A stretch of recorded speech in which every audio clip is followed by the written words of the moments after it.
আমাদের অত্যাচারে principal sir থেকে সকল স্যার অতিষ্ঠ। কারণ কলেজের যত ঝামেলা গ্যাঞ্জামের মূলে আমাদের ফ্রেন্ড সার্কেল। স্যার পারে না যে পিটাতে পিটাতে কলেজ থেকে বের করে।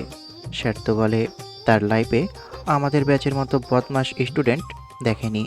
আজকে ঈদের ছুটি শেষ হয়েছে, তাই কলেজে এলাম। আমার আবার কাপল দেখলে অ্যালার্জি শুরু হয়। আমার সামনে প্রেম করলে বা লটর পটর করলে সহ্য করতে পারি না। একা একা করিডোর দিয়ে ক্লাসের দিকে যাচ্ছি, তখন সামনে একজোড়া লাভবার্ড পড়ে গেল।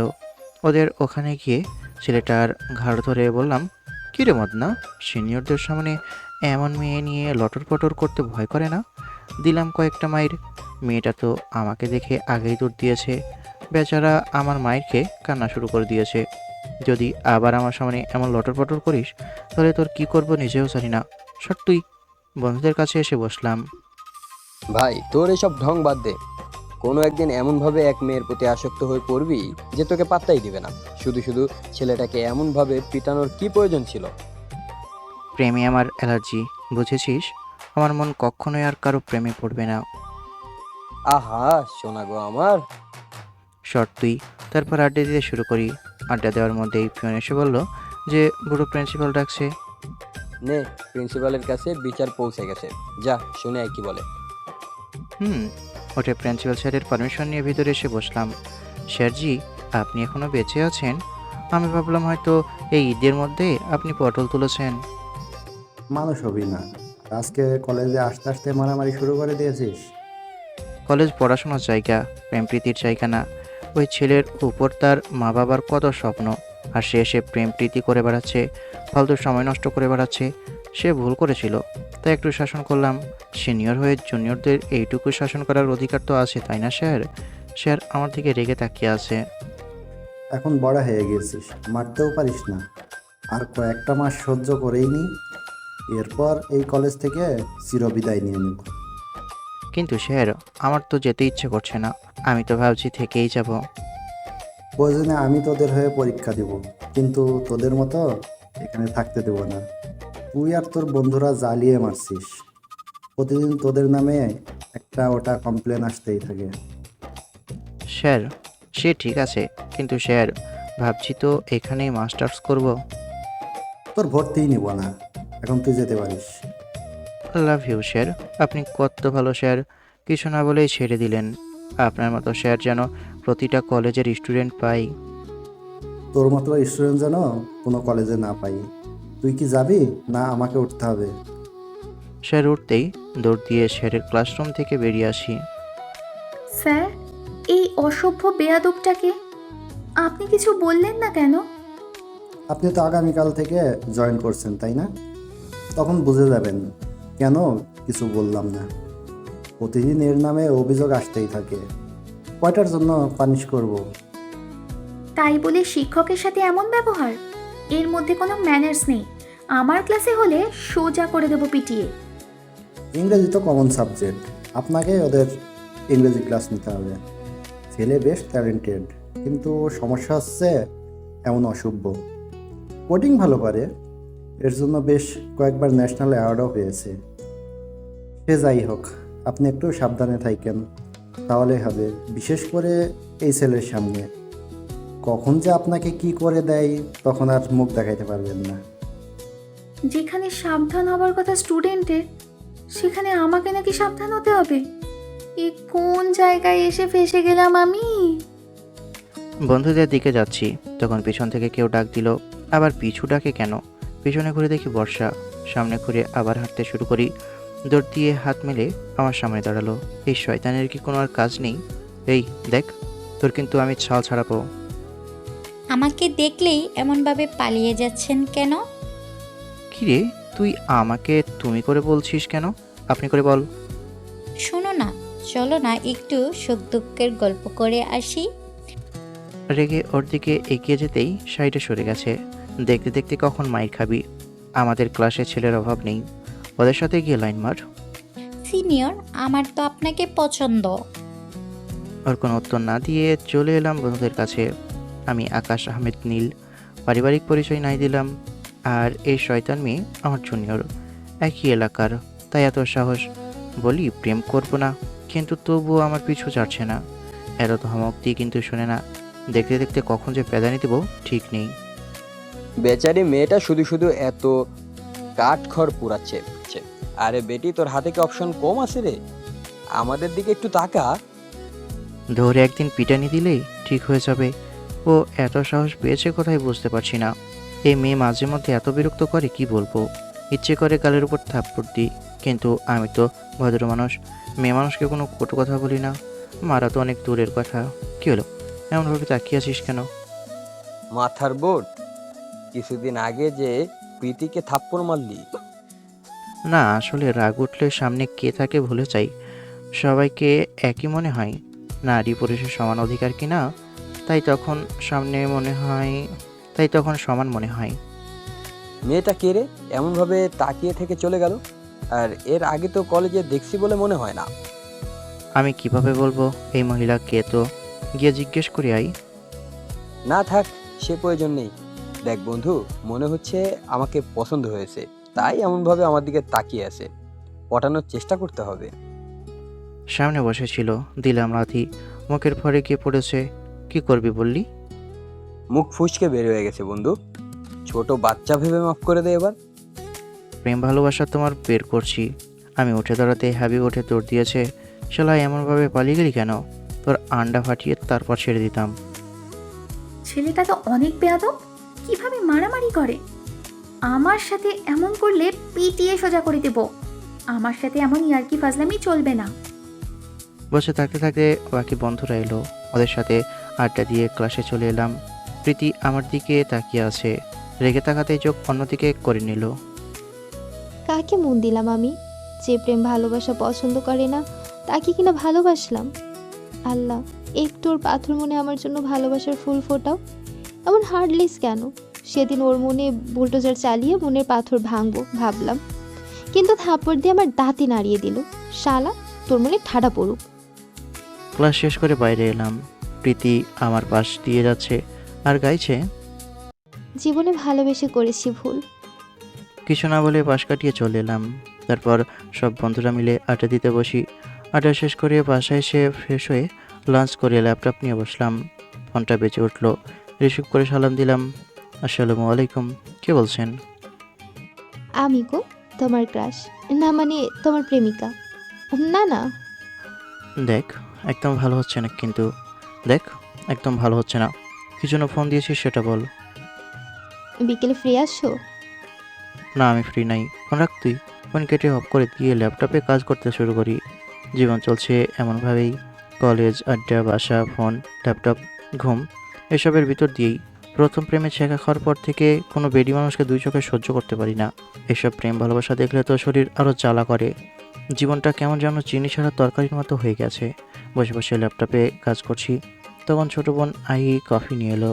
কফি দিয়ে ল্যাপটপের দিকে তাকিয়ে বলে, এই সব আমার মাথার উপর দিয়ে যাবে, আর আমার এতটাও ধৈর্য নেই যে এই সব শেখাবো।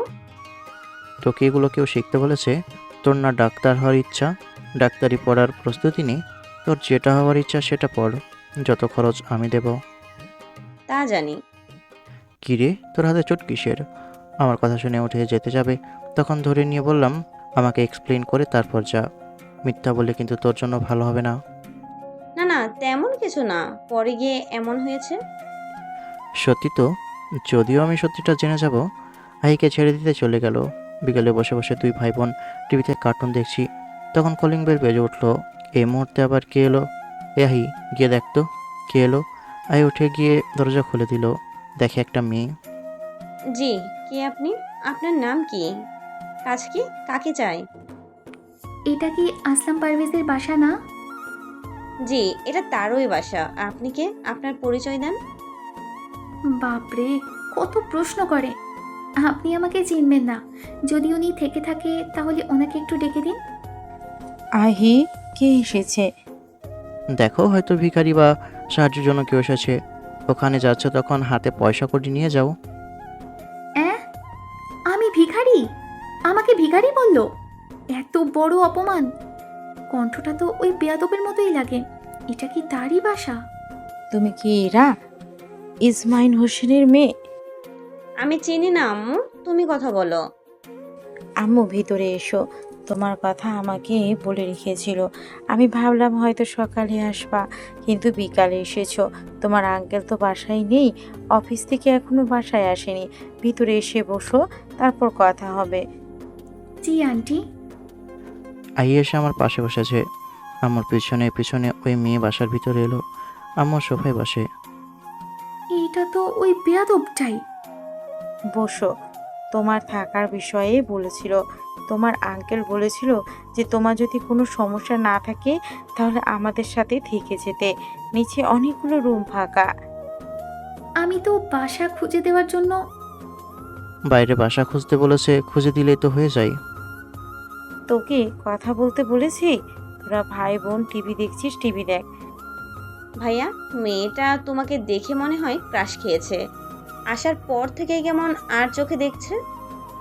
আর রিমোট দিয়ে ওর মাথায় মারলাম, চুপ থাক আর টিভির দিকে চোখ রাখ। দুজনে কার্টুন দেখায় মনোযোগ দিলাম।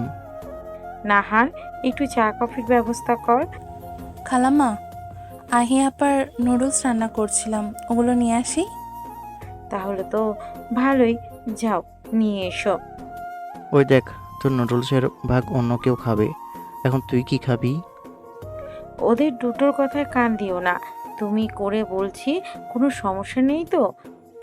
না না আন্টি, কোনো সমস্যা নেই, আপনি তুমি করেই বলতে পারেন। ওকে, তুমি আমাদের সাথে থেকে যাও। বাসা খোঁজা অনেক টাফ। জি আন্টি। এই ছেলে সত্যিই একটা বেয়াদব এবং ম্যানারলেস, একটুও ম্যানার্স নেই। আমি তোমার সাথে ড্রাইভার পাঠিয়ে দিচ্ছি। তোমার ব্যাগ এবং যা আছে নিয়ে চলে আসো। আমি একটা রুম ঠিক করে দিচ্ছি। নেন আপা, নুডলস খেয়ে নেন, তারপর আমি কফি বানিয়ে নিয়ে আসছি। ভাইজান, আপনি কফি খাবেন? না, আম্মু আর মেয়েটা কথা বলছে আর আমরা দুই ভাই বোন কার্টুন দেখছি আর হাসি। ফোনটা বেজে উঠলো। ফোনের দিকে তাকিয়ে ফোন কেটে দিলাম। হাবিব ফোন দিয়েছে। রিমোট রেখে উঠে রুমে এলাম। তারপর রুম থেকে বেরিয়ে বাইকের চাবি নিয়ে চলে আসি বাইরে। সন্ধ্যায় বাসায় এসে আবার ল্যাপটপ নিয়ে বসলাম। নাহার কফি দিয়ে গেল। রাতে খাবার সময় তোমার বাবার এখন কি অবস্থা? এখন কি করে বেড়াচ্ছে সে? জি, আব্বা কৃষিকাজ করেন, পাশাপাশি ছোট একটা ব্যবসা। তাহলে তোমাকে এত দূরে নিয়ে আসার জন্য অনেক পরিশ্রম করেছে। তোমার এই বিয়ে কি হয়ে গিয়েছে? জি না আঙ্কেল। আহারে, মনে হয় কেউ পছন্দ করেনি। আর এমন বয়স্ক মেয়েকে কে পছন্দ করবে? গ্রামে তো আরও পছন্দ করবে না। চুপ করবি তুই? সব সময় ইয়ার্কি আর ফাজলামি করে। ভাইজানকে কেউ পছন্দ করে না দেখে উনি ভেবে নিয়েছে অন্য কাউকেও পছন্দ করবে না। খুব কথা বলতে শিখেছিস তাই না? যেদিন বাসা থেকে বের করে দেবো সেদিন বুঝবি। আমি তো সত্যি কথাই বলছি, তাই না খালাম্মা? এই জন্যই তো আপনার কোনো গার্লফ্রেন্ড নেই, কেউ আপনাকে পাত্তাই দেয় না। মায়ের খাওয়ার খুব ইচ্ছে করছে তোর? রাগে একটা লোক দিতেই চুপ হয়ে গিয়েছে। জানে আর একটা কথা বললে এবার সত্যি সত্যি মায়ের খাবে। আমাকে নিয়ে হাসাহাসি করা ঠিক হয়েছে। আল্লাহ, তুমি শেষ পর্যন্ত এর বাসায় পাঠিয়ে দিলে। আঙ্কেলের ছেলে এই অসভ্যটা কেন হলো? ভালো কেউ তো হতেই পারতো। আমি কি ভুলভাল বকছি? কার সাথে কথা নাই বললাম? খাওয়া শেষ করে উঠে বললাম, মুখে লাগাম দে, নাহলে সত্যি সত্যি তোকে বাসা থেকে বের করব। চলে এলাম আমার রুমে। এসে আবার ল্যাপটপ নিয়ে বসে পড়ি। নাহার, আকাশকে কিছু বলিস না, না হলে হয়তো কোনোদিন সত্যি মেরে দিবে। আর যদি বাসা থেকে বের করে দেয় তাহলে তো মনে কর তোর কাজ যাবে। জি খালু। নতুন মানুষ, কিছু বলাও যাবে না।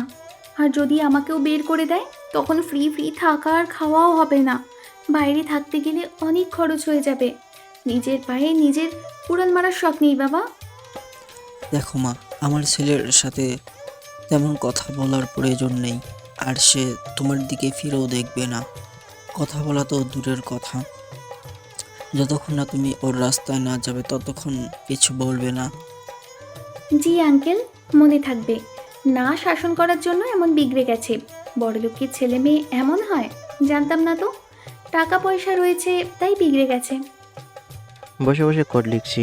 এগুলো ভালো লাগে। যখন নিজে নতুন কিছু তৈরি করি তখন আরও ভালো লাগে। পরের দিন সকালে ভাইয়া, তুমি আমার সাথে কেন আসছো? আমার কলেজে কোনো সমস্যা হয়নি? কিছু না হয়ে থাকলে এত ভয় পাচ্ছিস কেন?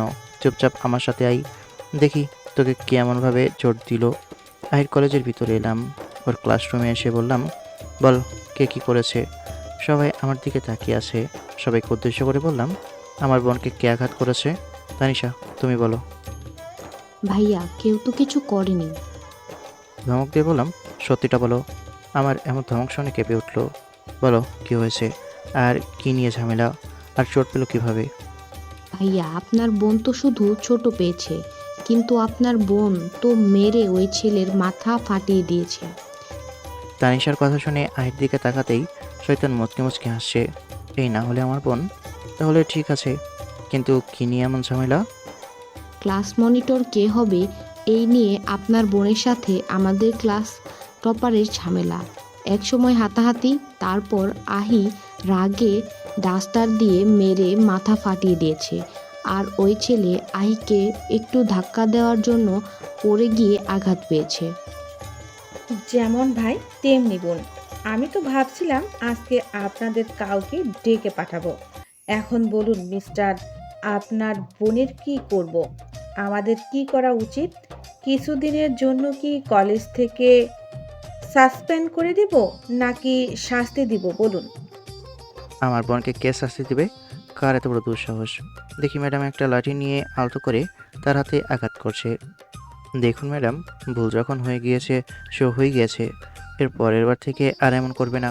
কিন্তু এখনও লাঠি দিয়ে হাতে আঘাত করেই যাচ্ছে। আহি, তুমি কি ভুল করছো না ঠিক করছো? তুমি বলো তুমি কি করছো, তারপরে শাস্তি হবে।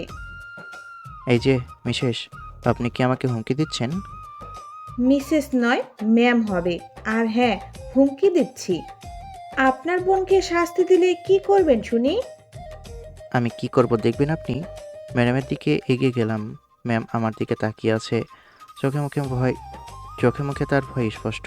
পাশে এসে দাঁড়িয়ে বললাম, আমার এতটাই অধপতন হয়নি যে এতগুলো স্টুডেন্টের সামনে আপনাকে অপমান করব বা কিছু বলবো। আশা করি আমার ছোট বোনকে কিছু বলবেন না, আর আমি প্রিন্সিপালের সাথে কথা বলে নিব। আমি তো ভাবছিলাম হয়তো আজকে এতগুলো স্টুডেন্টের সামনে মান সম্মান যাবে।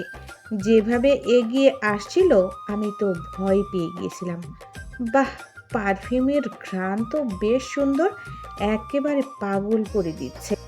ক্লাসরুম থেকে বেরিয়ে প্রিন্সিপালের কাছে এসে কথা বলে ওটার সমাধান করে আমার কলেজে চলে আসি।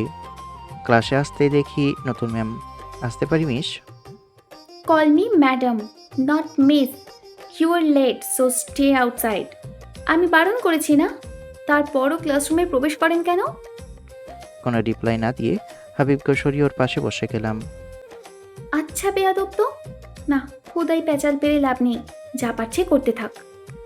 ম্যাম, আকাশকে কিছু না বললেই ভালো। শুধু শুধু আপনার বলাই হবে। এই ছেলে কারো কথা শোনে না। সবাই পড়াশোনায় মনোযোগী হও। ক্লাস শেষ হতেই বেরিয়ে আসি। দেখতে দেখতে বেশ কিছুদিন গেল। দুপুরে বাইক ঠেলে ঠেলে আসছি। হঠাৎ করে বাইকের কি হলো বুঝলাম না, চলতে চলতেই বন্ধ হয়ে গেল। সামনে তাকিয়ে দেখি ওই মেয়ে, আমাদের ম্যাম। কি যেন নাম বলছিল, জোর কিছু একটা হবে। তিনজন ছেলে ঘিরে ধরে রেখেছে আর শরীরে হাত দেওয়ার চেষ্টা করছে। বাইক ঠেলতে ঠেলতে ওদের ওখানে গেলাম। তিনজনে আমাকে দেখেই দৌড় দিয়েছে। দাঁড়িয়ে দাঁড়িয়ে মাথা নিচু করে কান্না করছে। এমনভাবে দাঁড়িয়ে না থেকে চোখের পানি মুছে আমার সাথে আসুন। রিক্সা নিয়ে যেতে কি হয়েছে? জি, রিক্সা করে যাচ্ছিলাম, কিন্তু রিক্সা থামিয়ে দিয়ে আমাকে জোর করে নামিয়ে দিয়ে রিক্সা পাঠিয়ে দিয়েছিল। আপনাকে অসংখ্য ধন্যবাদ। It's okay. এখন আসুন, আর কয়েক মিনিট হাঁটলেই বাসা চলে যাব। চুপচাপ হেঁটে চলে আসি বাসায়।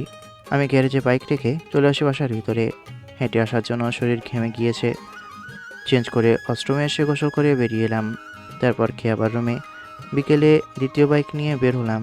সাথে হকি স্টিক আছে এবং বন্ধুরাও আছে। আমরা কোথায় যাচ্ছি ভাই? চল তাহলে দেখতে পাবি। আমার বাসার মেয়েদের উত্ত্যক্ত করার শাস্তি কি সেটা টের পাবে। সাহস কত ওদের! তোর বোনকে কে উত্তপ্ত করেছে? কার এত বড় সাহস? আমি কি একবারে বলেছি আমার বোনকে? ওদের 8টা জায়গাতে পেয়ে গেলাম। তারপর 5 জন মিলে দিলাম কেলানি। গতকাল সকালে গিয়ে মাপ চেয়ে নিবি। যদি মাপ না চেয়েছিস তাহলে পরের বার পা দুটো ভাঙবো। আব্বে, কাকে উত্তপ্ত করেছে বলবি তো? আন্টিকে? আন্টিকে কেন করবে? আরে বাল, আমাদের নতুন ম্যাম নেই, কি যেন নাম, আব্বুর কেমন বন্ধুর মেয়ে হয়, গ্রাম থেকে এসেছে, বাসা ভাড়া খুঁজছিল, আব্বু আমাদের বাসায় রেখে দিয়েছে। কি হলো, তোরা এমনভাবে তাকিয়ে রয়েছিস কেন? তু তো সুপার উস্তুম লিখনা রে। দিব বিচির ওপর লাথি। আমার কথা শুনে চারজনের মুখ বন্ধ। আর তোরা গিয়ে মাপ চাইবি, যে হাত ভালো আছে সেই হাতও ভেঙে দিব। চল এবার যাওয়া যাক। তারপর এসে একটা গাছে নিচে বসলাম। সন্ধ্যা হতে হতে বাসায়। রাতে খাবার সময় আকাশ, আগামীকাল কিছু বিদেশি গেস্ট আসবে। দুপুর 11টায় মিটিং রেখেছি। তোমার প্রজেক্ট তাদের পছন্দ হলে হয়তো ইনভেস্টমেন্ট আসতে পারে। আমি ঠিক সময়ে পৌঁছে যাব। ভাইয়া বেস্ট অফ লাক, আগেই জানিয়ে রেখে দিলাম। হুম। কাজ শেষ করে রুমে এসে ওয়েবসাইটের বাকি কাজগুলো করতে বসলাম। দেখা যাক কি হয়। আমি একটা আইটি বিজনেস দাঁড় করিয়েছি। এখন আপাতত 20 জন এমপ্লয় আছে। বিজনেস বড় হলে তখন লোকজন বৃদ্ধি পাবে। অনেক পরিশ্রম করতে হয়েছে। কাজ শেষ করতে করতে রাত 1টা বেজে গেল। ওয়াশরুম থেকে বেরিয়ে এসে ঘুমিয়ে পড়ি। পরের দিন সকালে নির্ঘাত আকাশে দিন এমন অবস্থা করেছে, কারো হাতে ব্যান্ডেজ, কারো মাথায়। এমনিতে ম্যানারলেস হলেও এই দিক থেকে অনেক ভালো। I am impress. Okay okay, সবাইকে ক্ষমা করে দিলাম। 3 জনে চলে গেল। বুঝলাম না ছেলেটা এমন গুন্ডা কেন, মেরে কি অবস্থা করে দিয়েছে। যাই কলেজের ভিতরে যাই। নতুন ম্যাম একটু দেখতে ভালো না, কোনো স্টাইল নেই, কোনো কিছুই নেই। কেমন খ্যাত খ্যাত লাগে। গ্রামের মেয়ে কেমন আর হবে বল? শাড়িটা স্টাইল করে পরলে জোস লাগবে। করিডোর দিয়ে হেঁটে যাচ্ছিলাম, তখন ছেলেটার কথা শুনে সাইডে ফিরে তাকাই। তাদের কাছে এগিয়ে বললাম, আমাকে কিছু বললে? না ম্যাম, তেমন কিছু তো বলিনি। তুমি কি বলেছ শুনেছি। আকাশ যদি এই কথা শোনে তাহলে তোমার কি হবে তুমি জানো? আকাশ কিন্তু আমার কাজিন ব্রাদার। সরি ম্যাম, আমাকে এইবারের মতো মাফ করে দেন প্লিজ। আকাশ ভাইয়াকে কিছু বলবেন না প্লিজ ম্যাম। ওকে, এইবারের মতো কিছু বললাম না, কিন্তু পরের বার যদি কিছু বলো তাহলে কিন্তু আকাশকে বলে দিব। ওই ছেলেদের ওখান থেকে চলে এলাম। বা ভালোই তো সবাই ভয় পায়। ভাগ্যিস আর কিছু বলিনি, যাক এই যাত্রায় বেঁচে গেলাম। আমি তো এতক্ষণে আগুন নিয়ে খেলতে চাইছিলাম, ব্রাদার না। মিটিং শেষ করে বাসায় চলে আসলাম। আমার প্রজেক্ট তাদের পছন্দ হয়েছে। ডিল ফাইনাল করে অফিস থেকে বেরিয়ে আসি। এর মাঝে আরও বেশ কয়েকদিন চলে গেল। মা, তুমি তো ফ্রি থাকছো, তুমি কি আমার মেয়েকে টিউশনি পড়াবে? পড়ানো যায়, কিন্তু আন্টি আমি একটু রাগী, অল্পতেই রেগে যায়। আপনার মেয়ের উপর রাগ দেখালে কিছু বলবে না, আর আপনার ছেলে কিছু বলবে না তো? আমি এই কয়েকদিনে যা দেখলাম, ওনারা ভাই বোন অনেক সাংঘাতিক। তাহলে থাক, আমি চাচ্ছি না কোনো সমস্যা হোক। ওদের কোনো বিশ্বাস নেই, কখন কী করে বসবে। তেমন কিছু একটা ঘটে গেলে তখন তোমার সামনে আমি লজ্জায় দাঁড়াতে পারবো না। আপনার ছেলে এমন কেন? শাসন করেননি কেন? ছোট থেকে যদি শাসনে রাখতেন তাহলে তেমন হতো না, তাই না আন্টি? ধরা চলে আপনাদের দোষ। তোমার কথাও ঠিক, আমাদের দায়িত্ব পালন করতে আমরা ব্যর্থ। আন্টি আমি সেভাবে বলতে চাইনি। বুঝলাম না এদের ফ্যামিলি আজব কেন। ভদ্রের ঘরে অভদ্র শয়তান, বখাটে আবার ব্রিলিয়েন্ট স্টুডেন্ট। আমি তো কোনো কিছুই মিলাতে পারছি না। আজকে কলেজ ছুটি, তাই দুপুরে ঘুম থেকে উঠলাম। উঠে ফ্রেশ হয়ে নিচে আসি। রান্নাঘরে এসে আমার কাঁধে হাত রেখে বললাম, খাবার জন্য কিছু আছে? না নাই। হাত রাখার সাথে সাথেই দূরে সরে গেল। কি কি কি করছেন আপনি? সরি, আমি ভেবেছিলাম আম্মু, প্লিজ কিছু মনে করবেন না। আর দেরি না করে তাড়াতাড়ি রান্নাঘর থেকে বেরিয়ে চলে আসি। কি একটা ঘটনা ঘটতে যাচ্ছিল, ভাগ্যিস জড়িয়ে ধরিনি। ভদ্র ভেবেছিলাম, কিন্তু অনেক লুইচাও। আর একটু হলেই তো সর্বনাশ করে দিচ্ছিল। অসভ্য বেয়াদব ছেলে।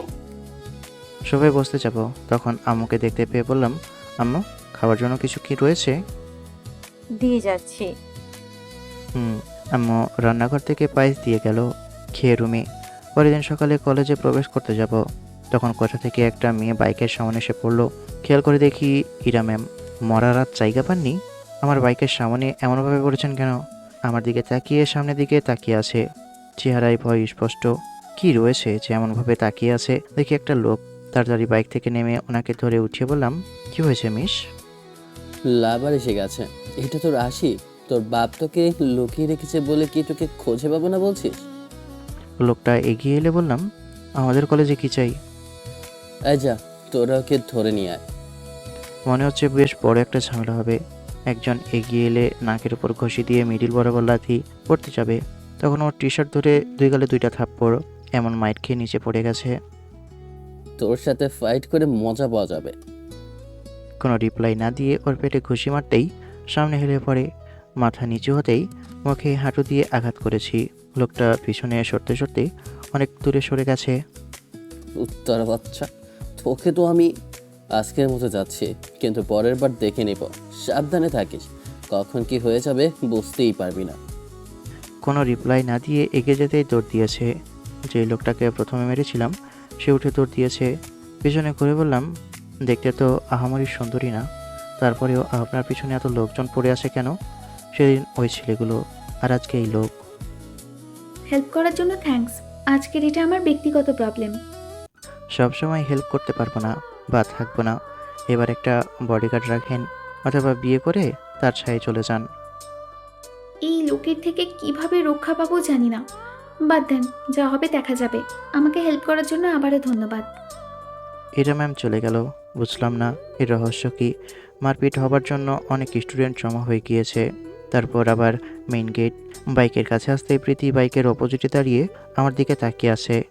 মাইর খাওয়ার ইচ্ছে জেগেছে। সবসময় এমনভাবে কথা বলো কেন? বোন আমার, বিরক্ত না করে যাও তো। বোন নয়, বউ বলো। আমি তোমার বউ হব। কোনো রিপ্লাই না দিয়ে পাশ কাটিয়ে বাইক নিয়ে চলে আসি। বাইক রেখে বন্ধুদের কাছে এসে বসলাম।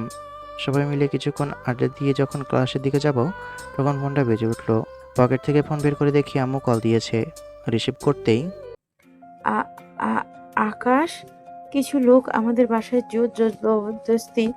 জোর জবরদস্তি প্রবেশ করে ভাঙচুর করছে। কি?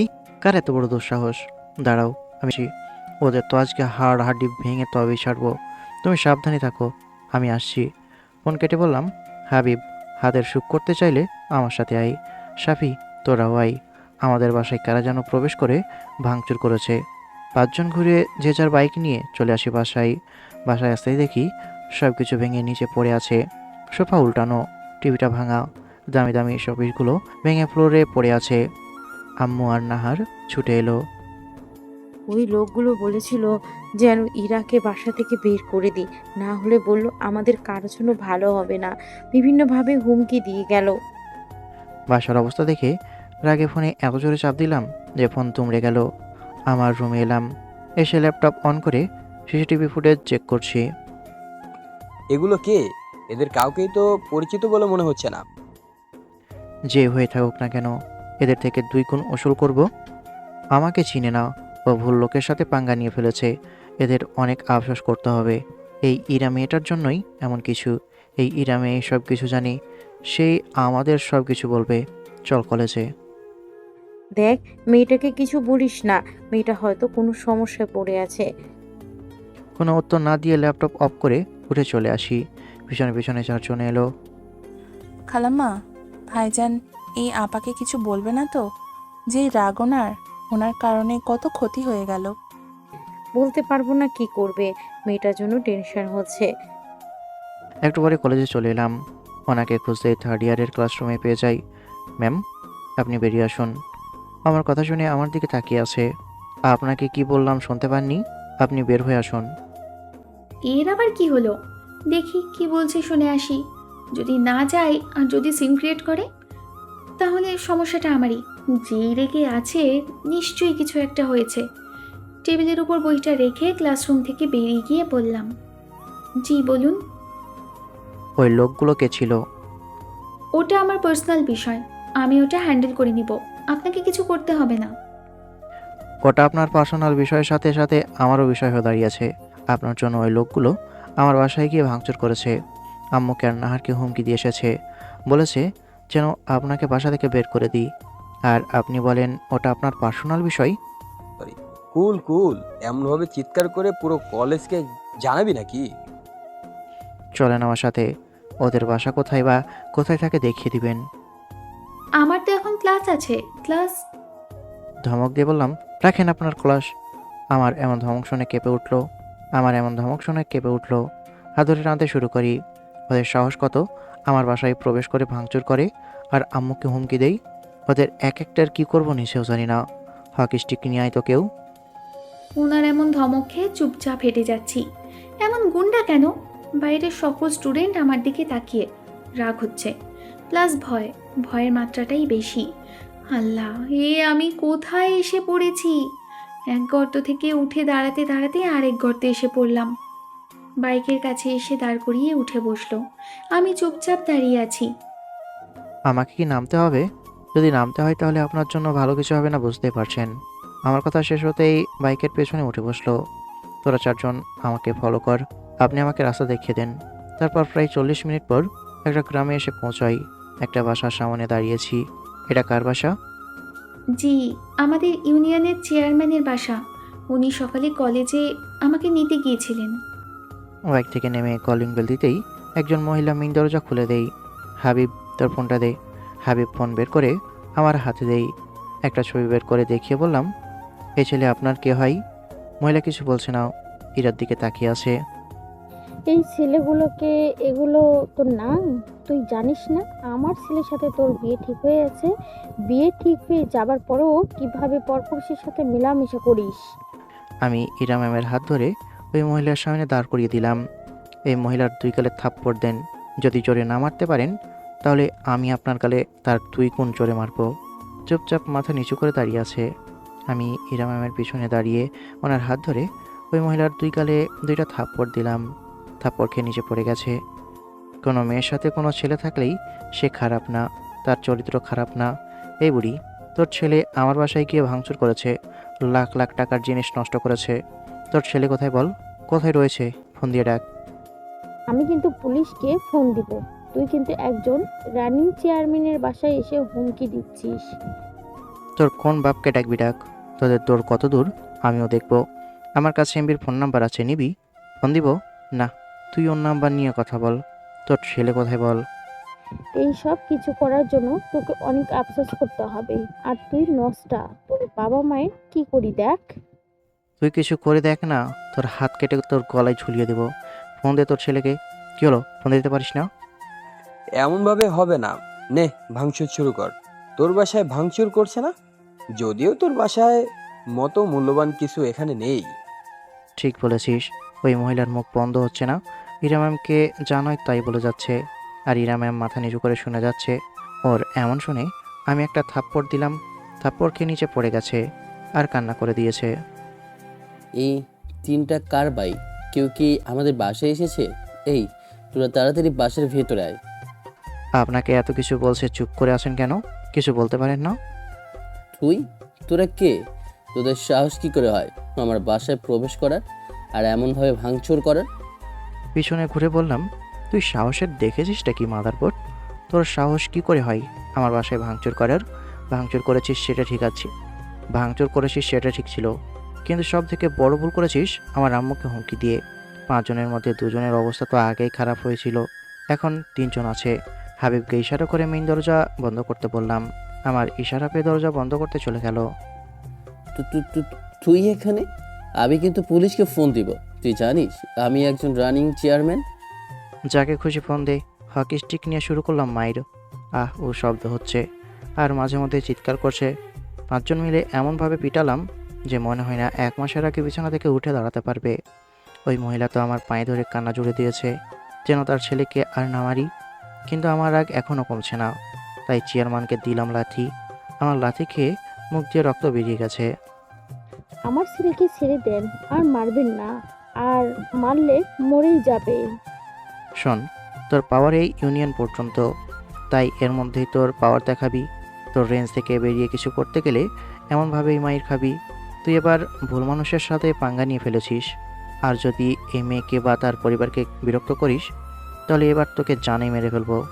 আর বুড়ি, তুই যদি কোনো কিছু করিস তাহলে তোর ছেলেকে হারাবি।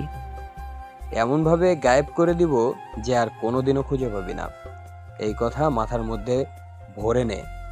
তুই এই মেয়ের পিছনে পড়েছিলিস সে পর্যন্ত ঠিক ছিল, কিন্তু তুই সবচেয়ে বড় ভুল করেছিস আমার বাসায় ভাঙচুর করে আর আম্মুকে হুমকি দিয়ে। যা বললাম মনে রাখ। এবার চল যাওয়া যাক। আপনিও আসেন। 6 জন মিলে বাসা থেকে বেরিয়ে এলাম। চেয়ারম্যানের বাড়ির আশেপাশে অনেক লোকজন জমা হয়ে গিয়েছে। সেদিকে খেয়াল না করে ম্যামকে উদ্দেশ্য করে বললাম, আপনার সাথে ঝামেলা কি নিয়ে? জি, আমাকে বিয়ে করতে চেয়েছিল, কিন্তু আমার ওনাকে পছন্দ না। এটা থেকেই এত কিছু। আমার বড় ভাই জুয়া খেলে, চেয়ারম্যানের থেকে অনেক টাকা ধার নিয়ে দেনা করেছে। ভাইয়া এই শর্তে চেয়ারম্যানের থেকে টাকা নিয়েছে যে আমাকে তার সাথে বিয়ে দিবে। বুঝলাম। আপনি কি করতে চাইছেন? আমি কি করব জানি না। অনেকগুলো টাকা পয়সা নিয়েছে, সেগুলো তো দিতে হবে। আব্বা চেষ্টা করছে দেওয়ার, কিন্তু কতগুলো টাকা নিয়েছে? 7 লাখ টাকা নিয়েছে। আমাদের এত সামর্থ্য নেই যে এতগুলো টাকা দিব। আমাদের এমন অবস্থা যে দিন আনে দিন খায়। আমার ছেলেকে মেরে কি করেছে? আম্মা, আমি ওদের ছাড়বো না, কাউকে ছাড়বো না। এর শেষ দেখে তবেই ছাড়বো। ওই ছেলেগুলো অনেক খারাপ, ওদের সাথে কিছু করার প্রয়োজন নেই। তোমাকে আমি হারাতে পারবো না। সত্যি তোমার যদি কিছু হয়ে যায় তাহলে আমি কি করব? আম্মা, আমার কিছু হবে না, আমাকে নিয়ে টেনশন করিও না। বাইকের পিছনে উঠেন। আমি উঠে বসতেই উনিও উঠে বসলো। তারপর ওখান থেকে চলে আসি। তখন থেকে একটা ঘোরের মধ্যে আছি। আমার চোখের সামনে কত কিছু ঘটে গেল, কত নৃশংসভাবে মারলো। এদের একটুও ভয় নেই। সব কিছু আমার এই জুয়ারি ভাইয়ের জন্য হলো। এমনভাবে কেউ কাউকে মারে? শুধু গুন্ডা না, একটা সাইকো। এমন কিছু দেখে ভয় কোনো শব্দই বের হচ্ছে না। এই ছেলের থেকে দূরে দূরে থাকাই ভালো। এমন ডেঞ্জারাস ছেলের থেকে যত দূরে থাকবো ততই ভালো। আপনার বাসা কোন দিকে? কেন? আমার বাসায় কি জন্য যাবেন? আমার বাসায় যাবার কোনো প্রয়োজন নেই। আপনার বাসার রাস্তা বলেন। আমার বাসায় কি জন্য যাবে? আমার ভাইয়াকে কিছু বলবে না তো? যদি থাকেও এমনভাবে মারে তাহলে তো ভাবতেই কপালে বিন্দু বিন্দু ঘাম জমা হয়ে গেল। আমার আমার বাসায় যাবার প্রয়োজন নেই। রাগাবেন না, নাহলে আপনার জন্য ভালো হবে না। রাস্তা বলেন। আমার ধমক শুনে রাস্তা দেখিয়ে দিতে শুরু করলো। কয়েক মিনিট পর ওনার বাসার সামনে এসে বাইকে ব্রেক করলাম। বাসা ইট দিয়ে গেঁথে, শুধু উপরে টিন চাপানো আছে। কিছু দূরে কিছু সাংবাদিক বসে আছে, মানে কিছু মহিলা বসে রয়েছে। বাইক থামাতেই সবাই তাকিয়ে আছে। ম্যাম নেমে দ্রুত বাসার ভিতরে চলে গেল। এক প্রকার দৌড়ে গিয়েছে। আমরা 5 জন বাইক থেকে নেমে ভিতরে এলাম। বাসার ভিতরে আস্তে আসতেই এক ছেলে দৌড় দিয়ে বাইরে পালিয়ে গেল। ম্যামের কাছে গিয়ে বললাম, ওই ছেলেকে এমনভাবে দৌড় দিল কেন? আমার বড় ভাই পাওনাদার ভেবে দৌড় দিয়েছে। চালাকি করেন আমার সাথে? আপনার মনে হয় আমি ঘাসে মুখ দিয়ে চলি, না আমার কপালে বলদ লেখা আছে? ভাগিয়ে দিয়ে বলেন পাওনাদার ভেবে পালিয়ে গেল। ওর জন্য আমার কত ক্ষতি হয়েছে জানেন? হাতের কাছে পেলে আমার বাসায় যেমনভাবে সব কিছু ভেঙেছে, সেভাবেই তার হাড় ভাঙতাম। বাস্টার্ড। ফোন দিয়ে ডাকেন, নাহলে ভালো হবে না বলে দিলাম। ফোন ছাড়াই গেছে, কিভাবে ফোন দিয়ে ডাকবো? রেগে ম্যামের দিকে তাকিয়ে আছি। আমার চোখ রাঙানি দেখে মাথা নিচু করে নিয়েছে। হাবিব, চল আমরা যাই। আপনি যাবেন না থাকবেন? বাসায় যখন এসেছি তখন এখন থাকবো, বিকেলে শহরে ফিরবো। আপনারা একটু বসুন, চা নাস্তার ব্যবস্থা করি। কোনো উত্তর না দিয়ে ঘুরে চলে আসি। হাতের কাছে পেলে এমন মার মারতাম যে জুয়া খেলা কি সেটাই ভুলে যেত। মা তার গোট, বাপের কিছু নেই, আবার জুয়া খেলে। ম্যামদের তো কিছুই নেই, এই চাকরির জন্য অনেক পরিশ্রম করছে বলতেই হয়। তার জুয়ারি ভাই সব কিছু শেষ করে দিয়েছে। বাসা থেকে বেরিয়ে এসে দেখলাম কি করছে। 5 জনে বাইক স্টার্ট দিয়ে চলে গেল। যেতেই একটা নিঃশ্বাস নিলাম। বাপ রে বাপ, সাংঘাতিক ছেলে। ভাইকে পেয়ে গেলে হয়তো ও চেয়ারম্যানের মতো করে পেটাতো। চেয়ারম্যানের কথা ভাবতেই ভয়ে ভিতরটা কেঁপে উঠছে। কি সাইকো! ছেলেগুলোকে চিনলাম না তো। যেই ছেলে আমার সাথে কথা বলছিল সেটা বাবার বন্ধুর ছেলে। শোনো কি হয়েছে আর কেন এসেছিল। এত কিছু হয়ে গেছে তোর ভাইয়ের জন্য, এত কিছু হচ্ছে, এত বোঝায় কিন্তু শুনতেই চাই না। ভাইকে না ভাগিয়ে দিলে এতক্ষণ কি হতো আল্লাহই ভালো জানেন। তোমাকে বসে বসে এতক্ষণ কাঁদতে হতো। অনেক ডেঞ্জারাস ছেলে, কলেজে সবাই ভয় পায়। এখন কি হবে? তোর মনে হয় চেয়ারম্যান আমাদের ছেড়ে দেবে? নিশ্চয়ই কিছু করবে। চেয়ারম্যানকে বিয়ে করে নে না। ওই লোককে আমার পছন্দ না। তোমার ছেলের জন্য আমি আমার লাইফ নষ্ট করতে পারবো না মা। টাকা না দিতে পারলে চেয়ারম্যান আমাদের কাউকে ছাড়বে না। এখন কি করব আমরা? এই জন্য তোমাদের সাথে কথা বলতে চাই না। কথা বলতে গেলেই এইসব নিয়ে কথা বলবা। আমি বলিনি ওই লোককে বিয়ে করব না। আর আমি টাকার ব্যবস্থা ঠিক করে নিব। টাকা শোধ দেওয়ার পর হয় তোমার ছেলেকে ভালো হয়ে যেতে বলবা, আর না হয় জেলে পাঠাবা। ভেবেছিলাম বিকেলে যাব, কিন্তু আমি এখনই চলে যাব। এমন পরি ম্যাম কোনো উত্তর না দিয়ে বাসা থেকে বেরিয়ে যাই। 40 মিনিট পর বাসায় চলে আসি। এসে দেখি সব কিছু গোছগাছ আর পরিষ্কার করা হয়ে গিয়েছে। আব্বু এসেছে। ইরা কোথায়? কি করেছিস তুই ওই মেয়ের সাথে? ওই মেয়ের সাথে তার গ্রামে গিয়ে চেয়ারম্যানকে ইচ্ছে মতো পিটিয়ে এসেছি। কী হয়েছে আর কেন হয়েছে সব কিছু বললাম। ভাগ্যিস তার ভাইকে পাইনি, না হলে তার ভাইয়েরও চেয়ারম্যানের মতো অবস্থা করতাম। আর ওই চেয়ারম্যানকে এত সহজে ছাড়বো না। আমি সিসিটিভি ফুটেজ এক্ষুনি কমিশনারের কাছে মেইল করব। ও বাঘের কাছেই ঢুকেছে, এত সহজে কি বেরিয়ে যাবে? মেয়েরা তো আসলি, আবার এইসব কেন? তুমি কোনো কথা বলবে না। এত দামি দামি জিনিস নষ্ট করেছে আর এত সহজে ছেড়ে দেবো? ওরে যে জানে মেরে ফেলিনি, এটাই তার জন্য অনেক। ইচ্ছে তো করছিল মেরে ফেলে দিই। তুই আমার ছেলে না আমি তোর ছেলে, সেটাই মাঝে মধ্যে ভাবি। যেখানে আমি তোকে ভয় দেখাবো সেখানে আমাকে তুই ভয় দেখাচ্ছিস। কোনো উত্তর না দিয়ে রুমে এসে ল্যাপটপ অন করে সিসিটিভি ফুটেজটা মেইল করলাম আর লম্বা একটা টেক্সট মেইল করলাম। এগুলো কিনতে আবার কত টাকা লেগে যাবে? বাসা সাজানোর জন্য কত জায়গা থেকে কত কিছু নিয়ে আসা হয়েছিল, কিন্তু ওই মাদারবোর্ড সব কিছু ভেঙে দিয়েছে। এই ছেলেকে সঠিক লাইনে কে যে নিয়ে আসতে পারবে? বউয়ের সাথে যদি এমন করে তাহলে সে 2 দিনও থাকবে না। খালাম্মা, ভাইজানকে সঠিক লাইনে আনতে পারবে এমন কোনো মেয়েই পৃথিবীতে জন্ম নেয়নি। এত রাগ হলে কিভাবে হয়? ভাইজানের তো মুখের থেকে বেশি হাত চলে। রাখবে না কেন? এইসব শোপিস, সোফা, টিভি কত দামি দামি ছিল, কিন্তু সব কিছু ভেঙে দিয়েছে। যা হয়ে গিয়েছে সব হয়ে গিয়েছে। এখন ভবিষ্যতে কি কি হবে সেটাই ভাবছি। একটু পরে মেইল এলো। কমিশনার সাহেব মেইল ব্যাক করেছে। আমি শুধু ধন্যবাদ জানিয়ে রেখে দিলাম। নতুন একটা প্রজেক্টের কাজ শুরু করে দিলাম। নতুন একটা ওয়েবসাইটের ডিজাইন তৈরি করছি। তুমি চলে আসলে যে? আকাশ বলল তুমি বিকেলে আসবে। আন্টি, আমাকে মাফ করে দিন। আমার জন্য আপনাদের এত বড় ক্ষতি হয়ে গেল। It's okay. আবার কোনো প্রবলেম হয়েছে? এখনই চলে আসলে যে? জি, আসলে ওই লোককে আমার পছন্দ না। কার সাথে আমাকে বিয়েতে বসতে বলছে। সবসময় এই কথা যদি বলতে থাকে তাহলে কার ভালো লাগে বলুন? আর টাকা দিয়ে দিতে পারলে কোনো সমস্যা হবে না, কিন্তু টাকা দিব কিভাবে সেটাই তো ভাবছি। 7 লাখ টাকা দেব বললেই তো আর দেওয়া হয়ে যায় না।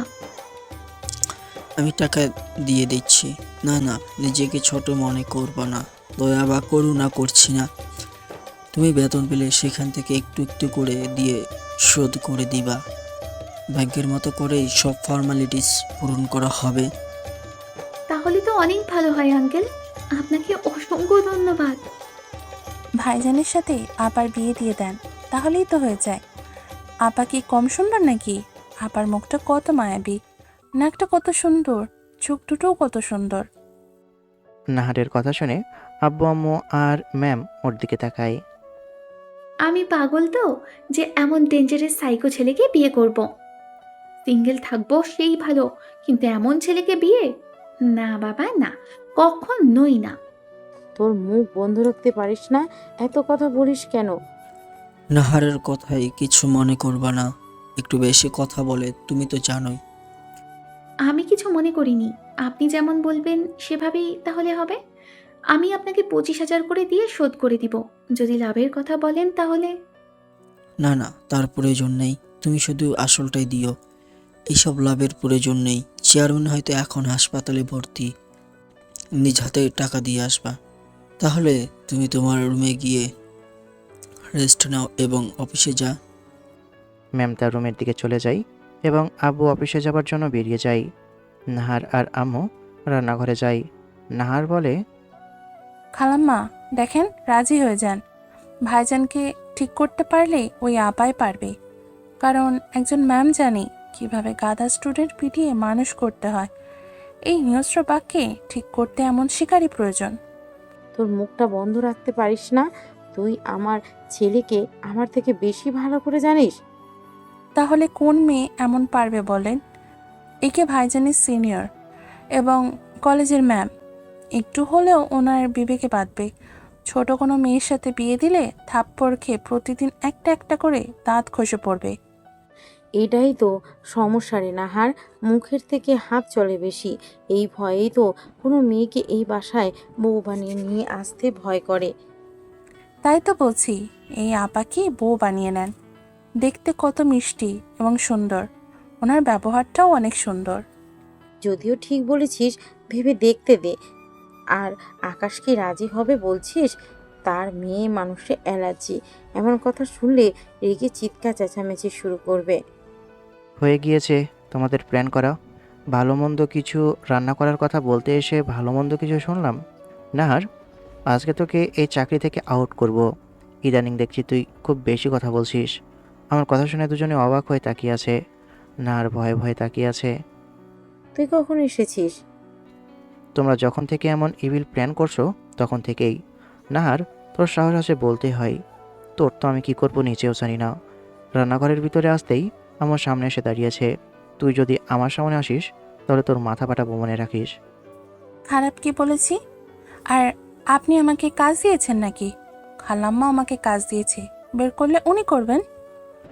নাহার বুঝি তোমার এই ঘটকালির গুড় আর আমার আম্মুর মনের আশা দুটোতেই আমি জল ঢালছি। আম্মু, তোমাদের এই ম্যামকে যদি এই বাড়ির বউ করার চিন্তা করো তবে জেনে রাখো, বাসর ঘরের বদলে আমাকে সোজা সেন্ট্রাল জেলে দেখতে পাবা।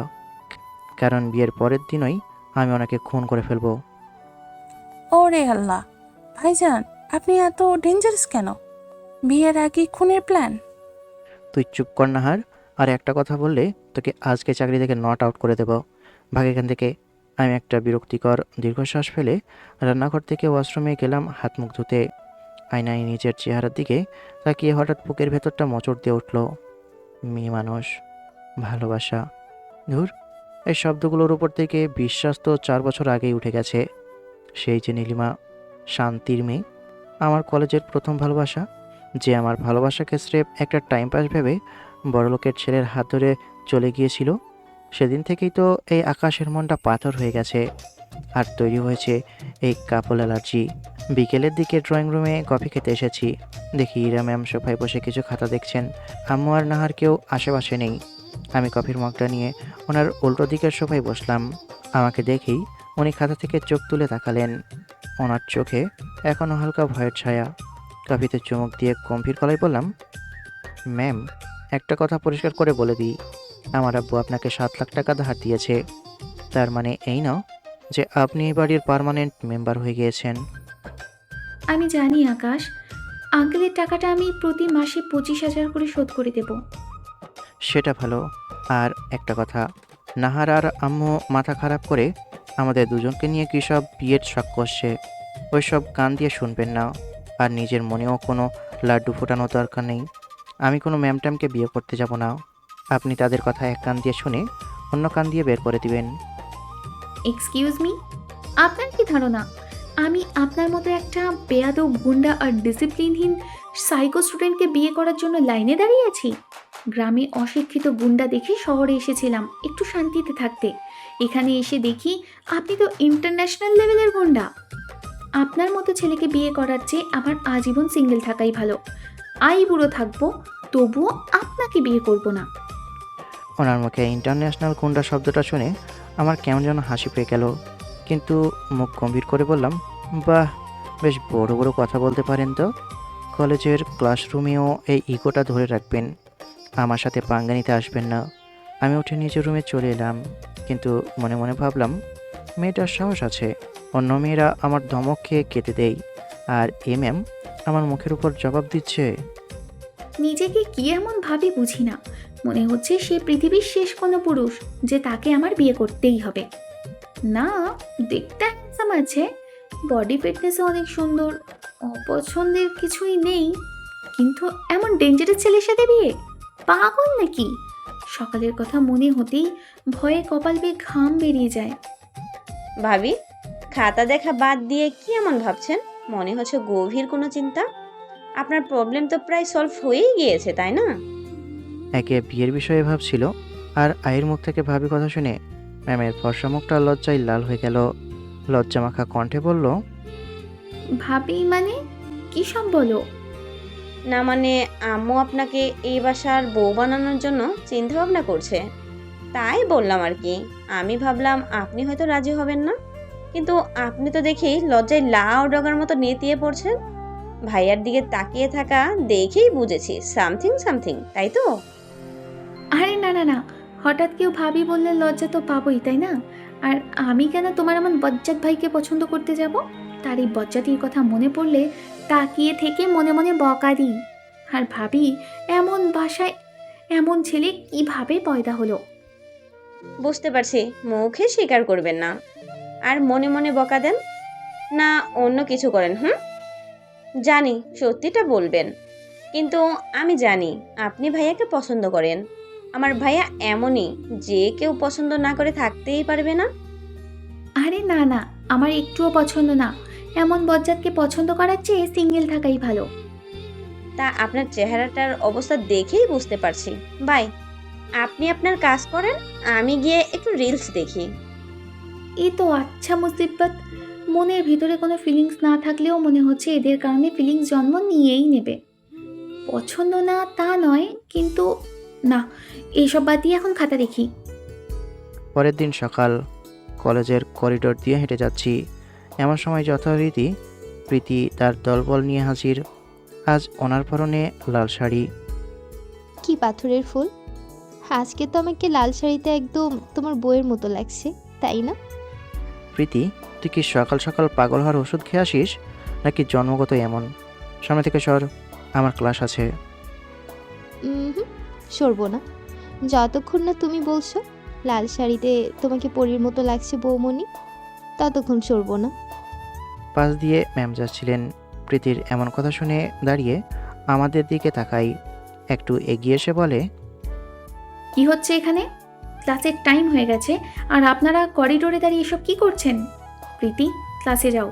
আর আকাশ আহমেদ নীল, আপনার কি প্রিন্সিপাল স্যারের রুমে যাওয়ার আবার শখ হয়েছে? ম্যাম, আমরা তো জাস্ট একটু কথা বলছিলাম, আপনি তো রিয়াক্ট করছেন কেন? আকাশ তো আপনার ঘরেই কেউ না।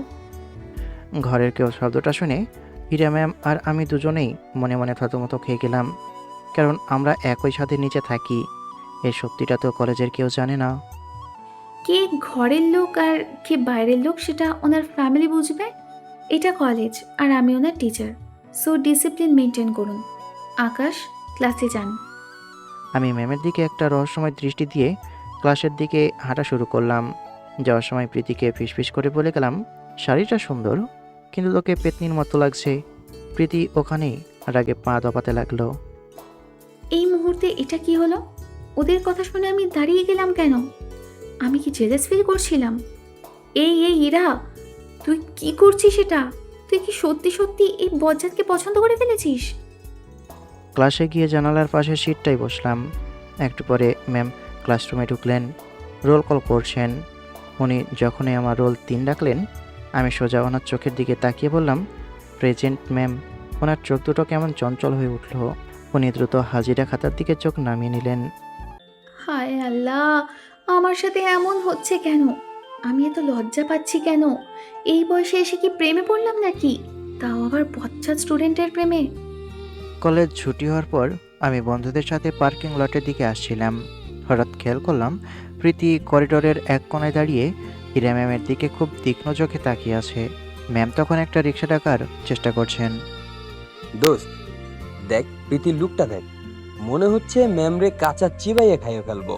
কিন্তু ম্যামের দিকে এত তীক্ষ্ণ দৃষ্টিতে কেন তাকিয়ে আছে? প্রীতি কি কোনোভাবে জেনে গেছে ম্যাম তোদের বাসায় থাকে? জানলে জানবে, আকাশ আহমেদ নীল কাউকে পরোয়া করে না। তোরা বাইক স্টার্ট দে, আমি আসছি। আমি বাইকের দিকে এগিয়ে গেলাম। ওরে আরও ভালোভাবে জেলাস ফিল করাবো, জ্বালিয়ে পুড়িয়ে মারবো। আমার এইসব অনেক পছন্দ, তোরা ভালোভাবেই জানিস। ম্যামকে এভাবে একটা রিক্সার জন্য দাঁড়িয়ে থাকতে দেখে কেন যেন পা দুটো ওই দিকেই টেনে নিয়ে গেল। আমি ওনার একদম সামনে গিয়ে বাইক থামিয়ে হর্ন দিলাম, ম্যাম রিক্সা পাবেন না, জ্যাম লেগেছে, উঠুন, ড্রপ করে দিচ্ছি। চারপাশে তাকিয়ে গলা নামিয়ে বলে, আকাশ, আপনার মাথা খারাপ? কলেজের সামনে আপনার বাইকে উঠলে কালকে পুরো কলেজে রটে যাবে আপনার সাথে আমার কোনো কিছু চলছে। প্রীতি তো এমনিতেই আমার দিকে কিভাবে তাকিয়ে আছে, আমি তার কি করলাম বুঝতেই পারছি না। প্রীতিকে আমি হ্যান্ডেল করব। আর আপনি যদি না ওঠেন তবে আমি সবার সামনে চিল্লিয়ে বলবো, ম্যাম চলুন বাড়ি যাই, আম্মু কিন্তু রান্নাবান্না করে বসে আছে। এবার চয়েস আপনার। তুমি তুমি আস্ত একটা ব্ল্যাকমেলার। বাও, আপনি দেখি রেগে গেলে আপনি থেকে তুমিতে নেমে আসেন। তুমি করে বলতে পারেন, সমস্যা নেই। উনি আর কোনো উপায় না পেয়ে বাধ্য হয়ে দ্রুত আমার বাইকের পিছনে উঠে বসলেন। আমি মিররে দেখলাম দূরে দাঁড়িয়ে থাকা প্রীতির মুখটা রেগে একদম কালো হয়ে গিয়েছে। ও ওখানে দাঁড়িয়ে ফোন বের করে কাকে যেন কল দিল। বাসায় ফেরার পথে একটা নিরিবিলি রাস্তার মোড়ে আসতেই হঠাৎ 3টা বাইক এসে আমাদের পথ আটকে দাঁড়ালো। বাইক থেকে কয়েকটা গুন্ডা নামলো, তবে চেনা গুন্ডা 2টা। এরা চেয়ারম্যানের লোক, যাদের সেদিন আমি আর বন্ধুরা মিলে পিটিয়েছিলাম। তবে আজকে ওদের সাথে এলাকার কয়েকজন চিহ্নিত মাস্তানও আছে। কিরে শহরের পোলা, ভাবছিস চেয়ারম্যান সাহেব হসপিটালে গেছে বলে ওনার পাওয়ার শেষ, আর এদের মেরে নিজেকে খুব বড় কিছু ভাবছিস? আজকে তোরে আর এই নষ্টা মায়াটারে এখানে শেষ কইরা খাইটা ছোট ছোট করে দেব। দ্রুত বেগ কষেছি। ম্যাম এসে আমার উপর পড়লেন, তারপর নিজেকে সামলে নিয়ে ভয়ে আমার টি শার্ট পেছন থেকে খপ করে চেপে ধরলেন। ভয়ে ভয়ে বললেন, আকাশ, ওরা ওরা তো অস্ত্র নিয়ে এসেছে, এখন কি হবে? আমি বাইকটা স্ট্যান্ড করলাম, হেলমেটটা খুলে আলতো করে ম্যামের দিকে তাকালাম। ওনার কাঁপতে থাকা হাতটা আমার টি শার্টে শক্ত হয়ে বসে আছে। কেন যেন ওনার এই ভয় পাওয়া মুখটা দেখে আমার ভেতরের রাগটা একদম চিলিং মোডে চলে গেল। ম্যাম, আমার বাইকের আয়নাটার দিকে তাকিয়ে জাস্ট 20 পর্যন্ত করবেন, চোখ বন্ধ করবেন না, জাস্ট কাউন্টডাউন করুন। মানে? আমি আর কথা বাড়ালাম না। বাইকের টুলবক্স থেকে আমার প্রিয় লোহার চেইনটা বের করে হাতে পেঁচিয়ে নিলাম। প্রথম কোণটাটা রামদা নিয়ে তেড়ে আসতেই আমি এক হাত দিয়ে ওর কবজিটা লক করলাম, আর অন্য হাতের চেইন দিয়ে ওর চোয়ালে এমনভাবে বাড়ি দিলাম যে ওখানে ছিটকে পড়ে দাঁত হারিয়ে ফেললো। বাকি 3জন একসাথে ঝাঁপিয়ে পড়লো। কিন্তু রাগ যখন আমার মাথায় চড়ে তখন আমি আর মানুষ থাকি না। একজনের বুকে লাথি মেরে সোজা রেনের পাশে ফেললাম, আর একজনের হাত মুচড়ে চেইনের বাড়ি দিয়ে লক করে দিলাম। মাত্র 2 মিনিটে পুরো রাস্তা ফাঁকা। বাকি 2জন মাস্তান তো হকস্টিকের মার খাওয়ার আগেই বাইক ফেলে ভোর দৌড় দিল। ওরা জানে আমি কেমনভাবে মারি, তাই ওরা আগেই দৌড় দিয়েছে। আমি চেইনটা পকেটে পুরে একটু হাঁপাতে হাঁপাতে বাইকের কাছে এলাম। রাস্তা ক্লিয়ার, এবার চলুন। তুমি তুমি কি মানুষ নাকি কোনো টার্মিনেটর? ওদের কাছে অস্ত্র ছিল আকাশ, তোমার একটুও ভয় ডর নেই? বাইক স্টার্ট দিয়ে ঠান্ডা গলায় বললাম, ভয় পাওয়ার দিনগুলো 4 বছর আগেই শেষ হয়ে গেছে ম্যাম। এখন আমি মানুষের ভয়ের কারণ। বাসায় যখন পৌঁছালাম তখন সন্ধ্যা হয়ে গেছে। কলিং বেল বাজতেই দরজা খুলল নাহার। আমাদের একসাথে দেখে ওর মুখে সেই চিরচেনা শয়তানি হাসি ফুটে উঠল। ও মা, খোদা তালার কি কুদরত! ভাইজান আর আপা তো একই বাইকে ঘুরতেছে। খালাম্মা, আহি দেখা যান, আপনার হবু জামাই না মানে আপনার ছেলে আর বউ আয়সা পড়ছে। নাহার, চুপ করবি তুই? আকাশ তো টি শার্টে রক্তের দাগ কেন রে? কি হয়েছে? টি শার্টের দিকে তাকিয়ে ম্যামের দিকে তাকালাম। কিছু নাম্য, রাস্তার কিছু আবর্জনা পরিষ্কার করতে হয়েছিল। আমি ফ্রেশ হতে গেলাম। আমি রুমে চলে আসি 4 দিন পর। রাতে ডাইনিং টেবিলে আমরা সবাই খেতে বসেছি। আব্বু ম্যামের দিকে তাকালেন, তারপর বললেন, মাহিরা, আগামীকাল সকালে আমি যাওয়ার আগে তোমার আন্টির থেকে নিয়ে টাকা যেও। তুমি বিকেলে ওই চেয়ারম্যানের বাসায় গিয়ে টাকাটা দিয়ে ওনাদের সাইন করিয়ে নিও। আকাশ আর হাবিব তোমার সাথেই যাবে, কোনো ভয় নেই। আপনাকে কিভাবে যে ধন্যবাদ দিব আঙ্কেল। আরে ধন্যবাদ দেওয়ার কিছুই নেই, তুমি এখন আমাদের পরিবারের একজন।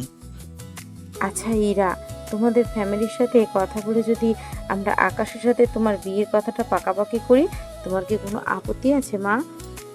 আম্মুর এই কথা শুনে আমার মুখের ভাত গলায় আটকে গেল। আমি কাশতে লাগলাম। ওইদিকে ইরা ম্যামের হাতের চামচটা প্লেটের উপর পড়ে ঠং করে শব্দ হলো। উনি লাল হয়ে আমার দিকে চাইলেন, আর আমি ওনার দিকে তাকালাম। নার পাশ থেকে পানি এগিয়ে দিয়ে ফিসফিস করে বলল, ভাইজান খায়ালন, বিয়ের আগে যদি বিষম খাইয়া মইরা যান তাহলে ম্যাম বিধবা হইয়া যাইব তো। আমি নাহারের কথা শুনে নাহারকে এমন এক লুক দিলাম যে ওর সাথে সাথে কিচেনের দিকে পালিয়ে গেল। পুরো ডাইনিং টেবিলে এক অদ্ভুত নীরবতা। ইরা ম্যাম মাথা নিচু করে আছেন। ওনার ফর্সা গাল দুটো তখন লজ্জায় নাকি রাগে লাল হয়ে গেছে বোঝাই যাচ্ছে না। ও বাবা, উনি তো দেখি লজ্জায় লাউ ডগার মতো নেতিয়ে পড়েছে। থাক থাক, এত লজ্জা পেতে হবে না। চুপ, তোরা দুজনে চুপচাপ থাকতে পারিস না? তোমার আঙ্কেল তোমার বাবার সাথে কথা বলে নিবে। আমাদের বলতে লজ্জা পেলে তুমি তোমার বাবাকেই তোমার মতামত দিও। নিজের মনের সাথে জোর জবরদস্তি করার প্রয়োজন নেই। এমন নয় যে বিয়ে করতে রাজি হওনি বলে হারিয়ে দিব বা বাসা থেকে বের করে দিব। জি আন্টি। খাওয়া শেষ করে রুমে এলাম। রুমে না থেকে বেলকনিতে এসে চেয়ারে বসলাম। বসে যখন সিগারেট ধরাতে যাব তখন পিছন থেকে একটা গম্ভীর কণ্ঠ ভেসে এলো। ধূমপান স্বাস্থ্যের জন্য ক্ষতিকর আকাশ আহমেদ নীল। এটা কলেজের বাইরেও নিষিদ্ধ হওয়া উচিত। আমি ঘুরে তাকালাম। ইরা ম্যাম দরজার পাশে দাঁড়িয়ে আছেন। যাদের আলোয় ওনার মায়াবী মুখটা আজ একটু বেশি সুন্দর লাগছিল। ম্যাম, ডাইনিং টেবিলের ওই বিষয়ের কথাটা কিন্তু আপনি সিরিয়াসলি নেবেন না। আমার একটু বয়স হয়েছে তো, মাথায় মাঝে মধ্যে এইসব আজগুবি চিন্তা আসে। আর আমি জানি আপনি ওটার বিষয়ে কথা বলতে এসেছেন। বেলকনির ভিতরে এসে বেলকনির রেলিংয়ে হাত রেখে আমার দিকে তাকিয়ে শান্ত গলায় বলে, আমি জানি আকাশ, কিন্তু একটা কথা জিজ্ঞেস করব, সত্যি করে উত্তর দেবে? এই যে তুমি এত রাগ নিয়ে চলো, কাউকে কেয়ার করো না, হুটহাট মারামারি করো, এর পেছনের কারণটা কি? তোমার চোখে আমি একটা গভীর শূন্যতা দেখেছি। কার উপরে তো রাগ তোমার? নীলিমাকে? নীলিমা নামটা শুনতেই আমার হাতের সিগারেটটা মাঝখান থেকে ভেঙে গেল। 4 বছর পর এই নামটা কেউ আমার সামনে উচ্চারণ করলো। আমার চল শক্ত হয়ে উঠল। চোখ দুটো আবার সেই হিংস্র রূপ ধারণ করলো। ম্যামের খুব কাছে এগিয়ে গিয়ে ওনার চোখের দিকে তাকিয়ে গরম নিঃশ্বাস ফেলে বললাম, কিছু কিছু অতীত খুঁজতে নেই ম্যাম। আপনার 7 লাখ টাকা দেনা শোধ হচ্ছে, ওইটুকুর মধ্যেই সীমাবদ্ধ থাকুন। আমার ব্যক্তিগত জীবনে ঢোকার চেষ্টা করবেন না। করলে কিন্তু ম্যাম আর স্টুডেন্টের সম্পর্কটা আর থাকবে না। ইরা ম্যাম এই রূপ দেখে ভয় পাবেন ভেবেছিলাম, কিন্তু উনি ভয় পেলেন না। ওনার চোখে এক অদ্ভুত মায়া আর শান্ত দৃষ্টি নিয়ে আমার দিকে তাকিয়ে রইলেন। ঠিক তখনই আমার ফোনে একটা আননোন নাম্বার থেকে মেসেজ এলো। স্ক্রিন অন করতে দেখলাম টেক্সট পাঠিয়েছে, আকাশ, তুমি আর ইরা ম্যাম একই বাইকে করে ওনার গ্রামের বাসায় গিয়েছিলে, আর সেদিন একসাথে ফিরলে। ম্যাম তোমার বাসায় থাকে, তাই না? কালকে কলেজে নষ্টা ম্যামের চাকরি আমি কিভাবে খাই, জাস্ট দেখতে থাকো। মেসেজের ভাষা দেখে বুঝলাম এটা প্রীতি। আমি ফোনের স্ক্রিনটা অফ করে পকেটে পড়লাম। মেজাজটা এখন চিলিং পয়েন্ট থেকে এক লাফে 100 ডিগ্রিতে উঠে গেছে। কি হয়েছে আকাশ? কোনো সমস্যা? বেলকনি থেকে ঘরের দিকে পা বাড়িয়ে ঠান্ডা গলায় বললাম, কিছু না ম্যাম, কাল সকাল সকাল রেডি থাকবেন। Good night. আর রুমের ভিতরে হুটহাট চলে আসবেন না, পারমিশন নিয়ে তবেই আসবেন। ম্যাম চলে গেলেন। বিছানায় শুয়ে প্রীতির মেসেজটার দিকে তাকালাম। মেয়েটা বড্ড বেশি বাড়াবাড়ি করছে। প্রীতির বাবা কলেজের গভর্নিং বডির একজন মেম্বার। সে গরমে ও কলেজের যা ইচ্ছা তাই করে বেড়ায়, কিন্তু এবার ও কার ঘাড়ে হাত দিয়েছে ও নিজেও জানে না। পরের দিন সকালে আমর থেকে টাকা নিয়ে বাসা থেকে বের হলাম। হাবিবা আর সাফি ততক্ষণে আমাদের বাসার নিচে বাইক নিয়ে চলে এসেছে। ইরা ম্যাম হালকা নীল শাড়ির একটা সুতির শাড়ি পরেছেন। ওনার চোখে মুখে এক ধরনের স্বস্তি। আজ ওনার মাথার উপর থেকে একটা পাহাড় সমান দেনা নেমে যাবে। হাবিব, তোরা আগে আগে চল, আমরা পিছনে আসছি। টানা 40 মিনিট পর বাইক চালিয়ে আমরা আবার সেই চেয়ারম্যানের গ্রামে এসে পৌঁছালাম। তবে আজকের পরিবেশটা একটু অন্যরকম। চেয়ারম্যানের বাড়ির সামনে ডজন খানেক গ্রামবাসী আর ওনার কিছু চামচা দাঁড়িয়ে আছে। আমাদের বাইক থামতেই চামচাগুলো একটু নড়ে চড়ে বসলো, কিন্তু ওদের মনে হয়তো সেদিনের হকি স্টিকের মারের দাগ এখনও তাজা, তাই কেউ সামনে এগোনোর সাহস পেল না। আমরা ভেতরের ড্রয়িং রুমে ঢুকলাম। চেয়ারম্যান সাহেব সোফায় আধা শোয়া হয়ে আছেন, মাথায় আর হাতে সাদা ব্যান্ডেজ। ওনার পাশে ওনার অহংকারী মা নাফিসা বেগম। টাকার ব্যাগটা ধপ করে টেবিলের উপর ফেলে সোফায় পা তুলে বসলাম। এই নিন চেয়ারম্যান সাহেব, গুনে নেন, পুরো 7 লাখ টাকাই আছে এখানে। চেয়ারম্যান সাহেব ওনার সুস্থ হাতটা দিয়ে ব্যাগটা টেনে নিলেন।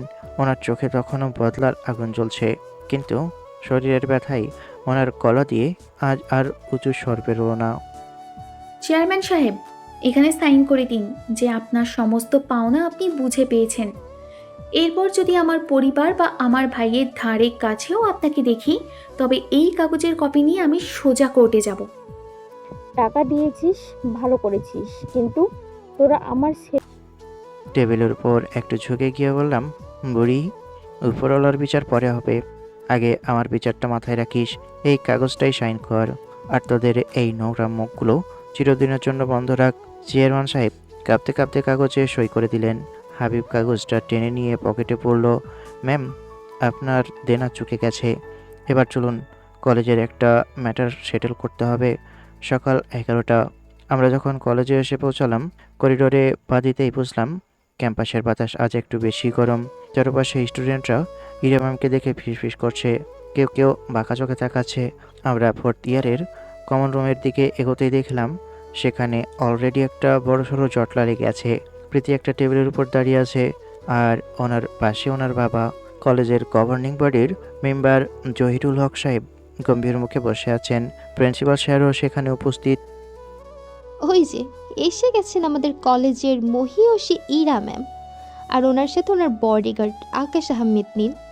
প্রিন্সিপাল আঙ্কেল, আমি যা বলেছিলাম তা কি এবার বিশ্বাস হচ্ছে? এই ম্যাম একটা স্টুডেন্টের বাসায় রাত কাটায়, ওনার চরিত্র কেমন একবার বুঝুন। আর এতক্ষণ কোথায় ছিল জিজ্ঞেস করুন। পুরো করিডোরে একটা সরকুল পড়ে গেল। ইরা ম্যামের মুখটা মুহূর্তের মধ্যে ফ্যাকাশে হয়ে গেল। ওনার চোখ দিয়ে টপ টপ করে জল গড়াতে শুরু করেছে। লজ্জায় আর অপমানে মাথা নিচু করে নিয়েছে। মিসিরা, একজন শিক্ষক হয়ে আপনি একটা অল্প বয়সী ছেলের বাসায় থাকছেন। এই নোংরামির পর আপনি এই কলেজে পড়ানোর যোগ্যতা হারিয়েছেন। আমি আজই আপনার সাসপেনশন লেটার সাইন করাচ্ছি। ধীরে ধীরে জটলাটা ঠেলে একদম সামনে গিয়ে দাঁড়ালাম। একটা বাঁকা হাসি হেসে বললাম, জহিরুল আঙ্কেল, বয়স হয়েছে তাই না? তাই না জেনে কথা বলার অভ্যাসটা এখনো গেল না আপনার? আকাশ, মুখ সামলে কথা বলো। তুমি কার সাথে কথা বলছো জানো? খুব ভালো করেই জানি। আপনি মনে হচ্ছে ভুলে যাচ্ছেন আমি কে আর কি করতে পারি। প্রীতির দিকে ফিরে বললাম, প্রীতি, তুই ভেবেছিস তুই একটা মেসেজ দিবি আর আকাশ আহমেদ নীল হাত গুটিয়ে বসে থাকবে? হাবিব, প্রজেক্টর অন করতো। কমন রুমের দেওয়ালে থাকা বড় স্ক্রিনটা জ্বলে উঠল। সবাই অবাক হয়ে স্ক্রিনের দিকে তাকালো।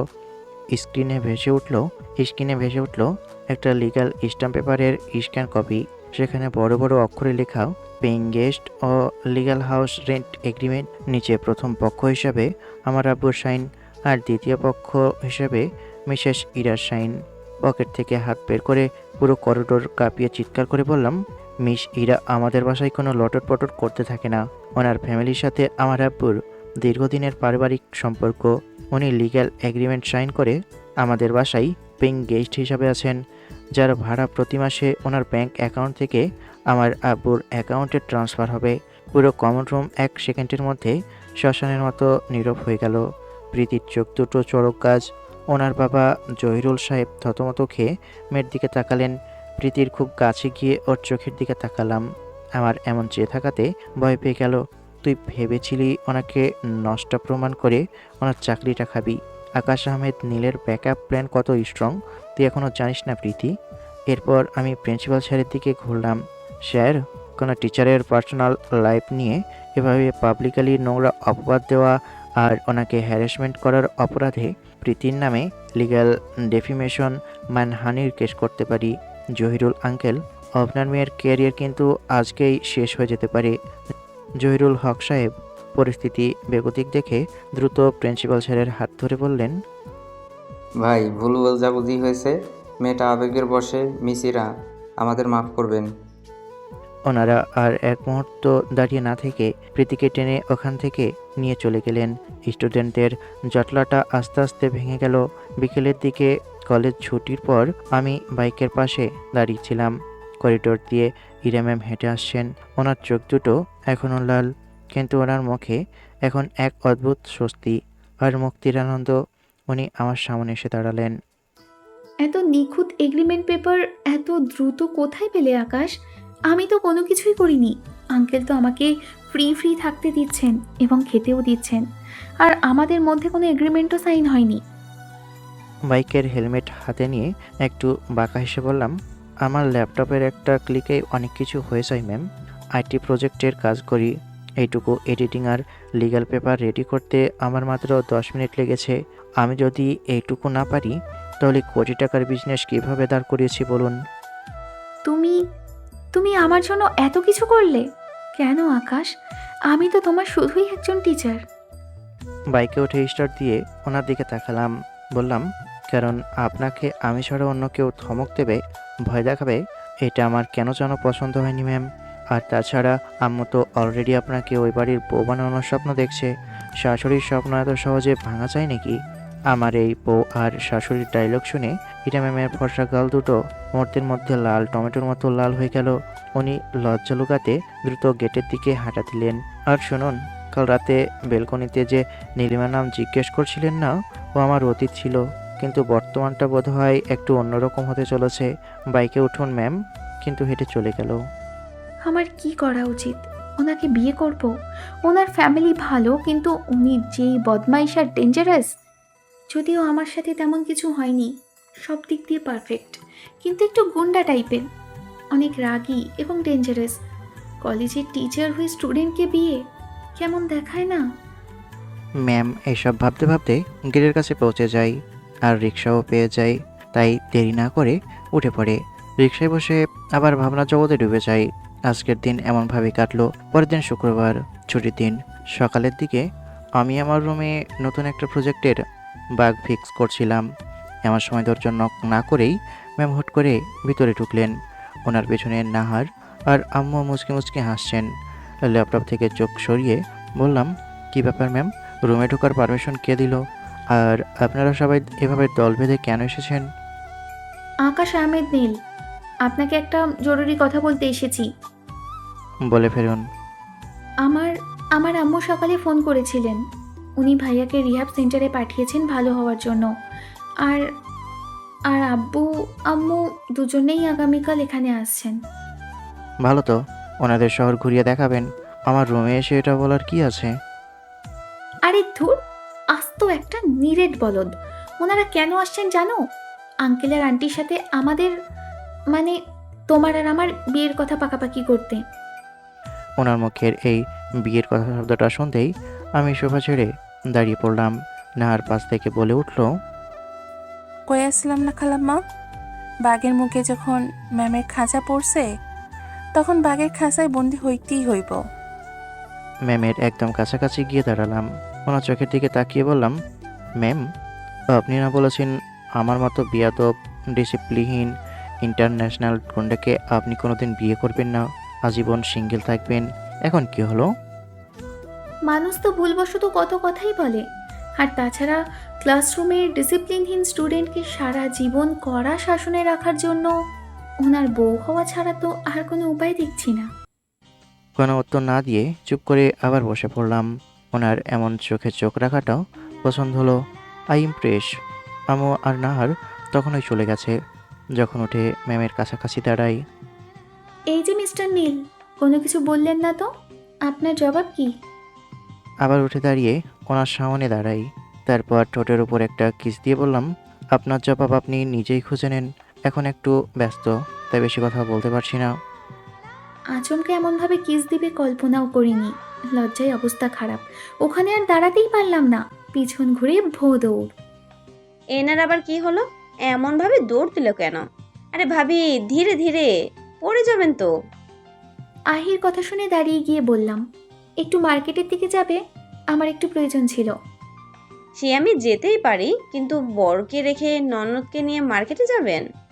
এটা খাপ ছাড়া হয়ে যাচ্ছে না? ভাবি, লজ্জা পেলে আপনাকে আরো সুন্দর দেখায়। আরে ধুর, তুমি যাবে কিনা বলো, না হলে আমি একাই যাব। এখন না, বিকেলে যাব। বিকেল হোক, তারপর না হয় যাওয়া যাবে। দুপুরে নামাজে যাওয়ার জন্য নিচে আসি। নামাজ শেষ করে বাসায়। দুপুরে লাঞ্চের সময়, আকাশ, আমরা তো বিয়ের বিষয়ে সব কিছু ফাইনাল করে নিয়েছি। ওকে, আর কোনো কথা? না, এটাই জানানোর ছিল, জানিয়ে দিলাম। চুপচাপ খেয়ে রুমে চলে আসি। বেশ কিছুক্ষণ পরে বেলকনিতে বসে বসে সিগারেটের সুকটান দিচ্ছি। তখন কেউ মুখ থেকে সিগারেট টেনে নিচে ফেলে দিল। সাইডে ফিরে তাকিয়ে দেখি ইরা ম্যাম। এই সাহস পেলেন কোথায়?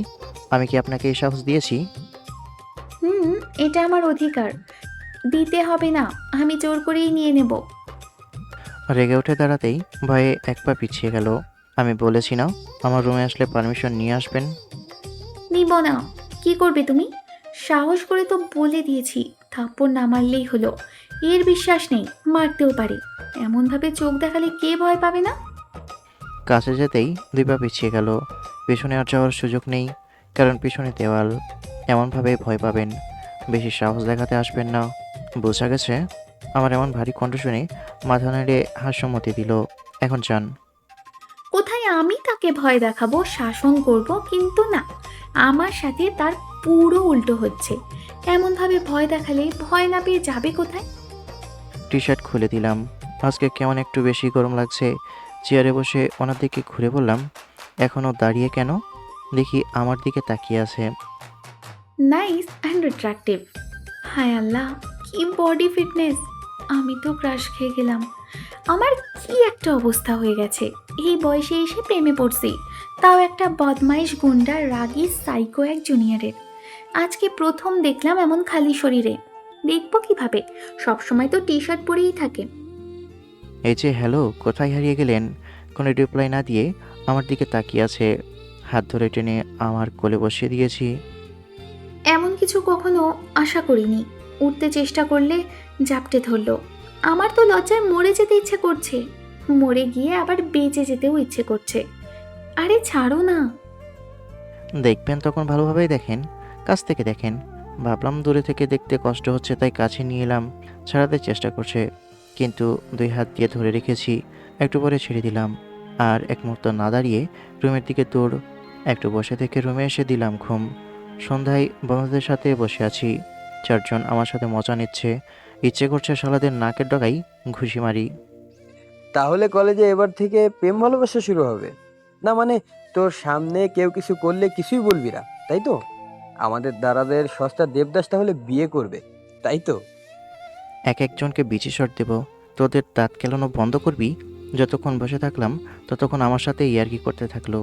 তারপর বাসায় চলে আসি। রবিবার কলেজে এলাম। আসতেই প্রীতির সামনে এসে দাঁড়ালো। ইচ্ছে তো করছে থাপ্পড় দিয়ে সব দাঁত ফেলে দিই। রাগে লুক্তি দেই, চোখ নামিয়ে নিল। বল, কি হয়েছে? আমার ভুল হয়েছে, আমাকে ক্ষমা করে দাও। দিলাম, কিন্তু চোখের সামনে আর আসবি না, নাহলে সেদিনের সমস্ত রাগ তোর গালের উপর দিয়ে যাবে। আরে শোনো শোনো, আমার বিয়ে হয়ে গেছে, তোর কথা শোনার টাইম আমার নেই। আমার বিয়ের কথা শুনে তোর মনে যার নাম আসছে তার সাথেই আমার ফ্যামিলি আর তার ফ্যামিলি মিলে বিয়ে দিয়েছে। সত্যি বিয়ে হয়ে গেছে? না তুমি আমার সাথে মজা করছো? তুই আমার কে হস রে যে তোর সাথে মজা করব? বিশ্বাস করা বা না করা তোর ব্যাপার। পাশ কাটিয়ে চলে এলাম বন্ধুদের কাছে। লাইব্রেরিতে বসে বসে পড়ছি, তখন পাশে এসে কেউ দাঁড়ালো। ঘাড় ঘুরিয়ে দেখি প্রীতি। কিছু বলবে? আপনি কাজটা মোটেও ঠিক করলেন না ম্যাম। আপনি আমার ভালোবাসা আমার থেকে কেড়ে নিয়ে মোটেও ঠিক করলেন না। এর ফল ভালো হবে না। তুমি কি আমাকে হুমকি দিতে এসেছো? তুমি ভালোভাবেই জানো আকাশ এই কথা জানলে তোমার কি করবে। সেদিন পুরো কলেজের সামনে আমাকে অপমান করলে, আমার চরিত্র নিয়ে প্রশ্ন তুললে, তবুও কিছু বলিনি। আবার নতুন করে যদি কিছু করো, তোমার জন্য তা ভালো হবে না। খ্যাত ভিখারি কোথাকার, গ্রামের একটা কিট। তোর মুখে তো দেখি ভুলি ফুটেছে। তুই আমাকে চিনিস? তুই তোর টাকা পয়সা দেখে বিয়ে করেছিস। নষ্টার লোভী, তোদের মতো মেয়েদের তো। বেয়াদব মেয়ে, কিভাবে টিচারের সাথে কথা বলতে হয় সেই শিক্ষা পরিবার থেকে দেয়নি? তুই আমাকে থাপ্পড় দিস? তোকে তো আমি। প্রীতিও ম্যামকে থাপ্পড় দেই। প্রীতি তো একটা লাথি দিয়ে ম্যামকে নিচে ফেলে দেই। এমন অবস্থা দেখে ওখানে সবাই প্রীতিকে ধরে নেই। ম্যাম আপনি ঠিক আছেন তো? আরে তোমরা দাঁড়িয়ে দেখছো কি? ম্যামকে ধরে ওঠাও না। না, আমি ঠিক আছি। এই কলেজ দেখি অসভ্য বেয়াদব ছেলে মেয়ে দিয়ে ভরপুর। ম্যাম কি হলে এই সিনিয়র আপনার সাথে এমন করলো কেন? আমি কি আকাশ ভাইয়াকে ডাকবো? না থাক, তার প্রয়োজন নেই। ম্যাম উঠে লাইব্রেরি থেকে বেরিয়ে চলে আসে। উনি নিজেকে সামলাতে পারলেন না। ওনার চোখ দিয়ে পানি বেরিয়ে গেল। চোখের পানি মুছে নিয়ে চুপচাপ দাঁড়িয়ে রইল। একটু পরে উঠে ক্লাসে এলাম। ম্যাম ক্লাসে এলেন। কলেজে আসার সময় তো ঠিকই ছিলেন, তাহলে এখন এমন দেখাচ্ছে কেন? হাবিব ইশারা করে প্রীতির দিকে দেখতে বলল। ওর দিকে তাকিয়ে দেখি ম্যামের দিকে রেগে তাকিয়ে আছে। বুঝলাম কিছু একটা হয়েছে, নিশ্চয়ই আবার কিছু বলেছে। ইংরেজি ক্লাস শেষ করে যখন আমার অ্যাপ ডেভেলপমেন্ট ক্লাসের দিকে যাচ্ছি, তখন কিছু স্টুডেন্টের কথা কানে এলো। ওদের কথা শুনে দাঁড়িয়ে গিয়ে বললাম, ম্যামকে নিয়ে কি কথা হচ্ছে? লাইব্রেরিতে প্রীতি আপু ম্যামকে মেরেছে এবং লাথি দিয়ে ফেলে দিয়েছেন। আমরা লাইব্রেরিতে ছিলাম, ম্যাম বসে বসে পড়ছিলেন, তখন প্রীতি আপু এসেই ম্যামকে বিভিন্নভাবে অপমান করে। ম্যাম তা সহ্য করতে না পেরে প্রীতি আপুকে একটা থাপ্পড় দেয়। তারপর প্রীতি আপু ম্যামকে মারেন। রাগে হাত মুষ্টি করে চোখ বন্ধ করে হজম করতে চেষ্টা করলাম, কিন্তু তা হলো না। এ মেয়ে অনেক বেড়ে গেছে। সেদিন পুরো কলেজের সামনে চরিত্র নিয়ে প্রশ্ন তুলল এবং অপমান অপদস্থ করলো, কিছুই বলিনি। কিন্তু আজকে তাকে ছাড়ছি না। দৌড় দিলাম ক্লাসের দিকে। এক দৌড়ে ক্লাসরুমে এসে প্রীতির সামনে দাঁড়িয়েছি। সেদিন তোকে কিছু বলিনি দেখে তুই অনেক সাহস পেয়ে গেছিস, তাই না? ওর চুলের মুঠি ধরে দুই গালে দুইটা থাপ্পড় থাপ্পড় এত জোরে মেরেছি যে দুই গালে হাতের আঙ্গুলের দাগ পড়ে গেছে, ঠোঁট কেটে রক্ত বেরোচ্ছে। এমন কিছু হতে পুরো ক্লাসরুম স্তব্ধ। আবার মারতে যাব, তখন কেউ হাত ধরে নিয়েছে। পিছনে ঘুরে বললাম, তোরও কি থাপ্পড় খেতে ইচ্ছা করছে? ছাড় বলছি। যদি আমার হাত না ছাড়িছিস তবে তোর এমন অবস্থা করব যে এই হাত দিয়ে আর কিছু করার ক্ষমতা থাকবে না। ছাড় বলছি। এই শালি, তুই মারলি কেন বল? আর তোর কোথায় এত কারেন্ট সেটাই দেখব। আয় আমার সাথে। ব্যথায় কান্না করছে। হাবিবার সাফি এসে ধরল। ছাড় আমাকে। ওর আজকে এমন অবস্থা করব যে ইতিহাস হয়ে থাকবে। শালি, হয়েছেটা কি? এমনভাবে মারছিস কেন? সেদিন কলেজে কি একটা ঘটনা ঘটিয়েছিল দেখেছিস তো। আজকে আবার গিয়ে অপমান অপদস্থ করলো, এমনকি মেরেছে, লাথিও দিয়েছে। শালি মনে হয় ভুলে গেছে আমি আছি। একে তো ইচ্ছে করছে এখানে পুঁতে রেখে দিই। এখন স্যার, ওর চুল ছেড়ে দে, ছিঁড়ে যাবে তো। যাক ছিঁড়ে, ওর অবস্থা খারাপ না করে ছাড়ছি না। আমার বাসার লোকের গায়ে যে হাত দিবে সে হাত আমি ভেঙে দিব, যে চোখ দিবে সে চোখ তুলে রেখে দেব। দুজনে ছাড়াতে চেষ্টা করছে, কিন্তু ছাড়ছি না। আকাশ, ছেড়ে দাও, অনেক হয়েছে, এবং ছেড়ে দাও। না স্যার, আজকে কোনো ছাড়াছাড়ি নেই। সেদিন কিছু বলিনি দেখেই এমন সাহস পেয়েছে। এখন ছেড়ে দাও, আর কথা শোনো। এবার তো ছেড়ে দে ভাই। সবার কথা শুনে ছেড়ে দিয়ে বললাম, তোর এটাই লাস্ট ভুল, মনে রাখ। যদি আর কিছু করার চেষ্টা করিস তাহলে তুই আমার হাতে খুন হবি। আর তুই গিয়ে ক্ষমা চেয়ে নে। যদি না করিস তাহলে তোর হাত পা আমি ভেঙে দেব। ভুলে যাব তুই একটা মেয়ে। ওখান থেকে বেরিয়ে আমার ক্লাসের দিকে চলে আসি। প্রীতি, তুমি এবার বড্ড ভুল করে দিয়েছো। তুমি জানো আকাশ কেমন ছেলে, তারপরেও এমন করলা কেন? তোমাকে কিছু বলে হবে না, আমি তোমার বাবার সাথেই কথা বলি। সবাই ওখান থেকে সরে যায় আর প্রীতি ওখানে বসে কান্না করতে থাকে। বেশ কিছুক্ষণ পরে প্রিন্সিপালের রুমে, আপনার জন্য এসব হচ্ছে, আপনি এই কলেজ থেকে চলে যাবেন। আমি আজকে এই সাসপেনশন লেটার সাইন করে দিচ্ছি। আমি কি জন্য যাব? আপনার মেয়ের দোষ আর আপনি আমাকে কলেজ থেকে চলে যেতে বলছেন? এই কেমন বিচার স্যার? আপনি আপনার মেয়েকে শাসন না করে আমাকে কলেজ থেকে যেতে বলছেন? এই মেয়ে, কথা কম বলো, তুমি কিন্তু কথা বেশি বলছো। আপনার মেয়ে সেদিন কলেজের সবার সামনে আমার চরিত্র নিয়ে প্রশ্ন তুলল, আমাকে অপমান করলো, অপদস্থ করলো। আর আজকেও সেই একই কাজ করলো, আমাকে থাপ্পড় মারলো এবং লাথি দিল। এখানে দোষটা কার স্যার? গলা নামিয়ে কথা বলো। আমি ভুল ত্রুটি দেখব না। আপনাকে কলেজ থেকে যেতে হবে, এটাই আমার শেষ কথা। ভালোভাবে কলেজ থেকে না বের হলে অন্য পন্থা অবলম্বন করব। প্রিন্সিপাল স্যারের রুমের দরজার কাছে আস্তে আস্তে এমন কিছু শুনে পারমিশন ছাড়াই ঢুকে বললাম, কোন পন্থা অবলম্বন করবেন শুনি? আমার কণ্ঠ শুনে চুপ হয়ে গেল। মেয়েকে এতিম বানানোর ইচ্ছে হয়েছে জহুরুল হক, না মেয়েকে হারাতে ইচ্ছে করছে, না মরার পাখনা খুঁজিয়েছে? আর তোকে না বলেছি ক্ষমা চাইতে, তুই তা না করে উল্টো কলেজ থেকে বের করার শখ করছিস? আকাশ, তোমার সাহস কিন্তু দিন দিন বেড়ে যাচ্ছে। তুমি তোমার লিমিটের মধ্যে থাকলে তোমার জন্য ভালো হবে। এত বেরো না। নতুন পাখনা গজিয়েছে তো, তাই বেশি উড়াউড়ি শুরু করেছো। আর তুমি আমার মেয়েকে মেরে মোটেও ভালো করেনি, এর মূল্য তোমাকে দিতেই হবে। আকাশকে হুমকি দেওয়ার শাস্তি কি জানেন জহুরুল সাহেব? আপনার বিজনেসের বারো বাঁচিয়ে রেখে দেব, আপনার ব্যাংক ব্যালেন্স জিরো করে দেব, আপনার মার্কেটিং জিরো করে দেব। আমার সাথে পাঙ্গা নেওয়া মানে নিজের সর্বনাশ নিজে করা। প্রীতি ম্যামের কাছে ক্ষমা চেয়ে নিক, আমি মাফ করে দিব। আমার মেয়ে সামান্য এই 2 টাকার মেয়ের কাছে ক্ষমা চাইবে? কখনোই না। নিজের রাগটাকে আর ধরে রাখতে পারলাম না। ওনার চেয়ারে দিলাম এক লাথি। আমার লাথি খেয়ে নিজে পড়ে গেছে। ওটা সুযোগ না দিয়েই মারতে শুরু করলাম। এই কুত্তার বাচ্চা, তুই কাকে 2 টাকার মেয়ে বলিস? সে আমার বউ। তোর জবান আমি আজকে ছিঁড়ে ফেলবো। প্রীতি এগিয়ে এলে ধাক্কা দিয়ে সরিয়ে দিলাম। প্রিন্সিপাল স্যার ছেড়ে দেওয়ার জন্য বলছে, কিন্তু কাছে আসার সাহস পাচ্ছে না। ম্যাম, দেখতেই তো পাচ্ছেন কেমন ছেলে। আমি কিছু বলতে গেলে হয়তো আমাকে মাইর খেতে হবে। প্লিজ আপনি কিছু করেন।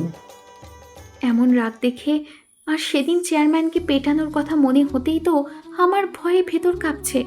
এমন ভয়ঙ্কর কেন? প্রীতি আমার পায়ের কাছে এসে পড়েছে। প্লিজ ম্যাম, আব্বুকে ছেড়ে দিতে বলেন।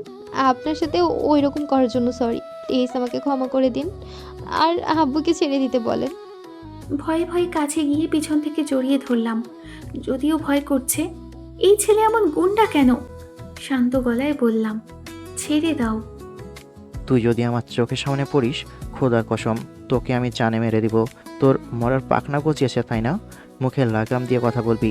যদি না পারিস তাহলে এমনভাবেই সবার কাছে মায়ের খাবি।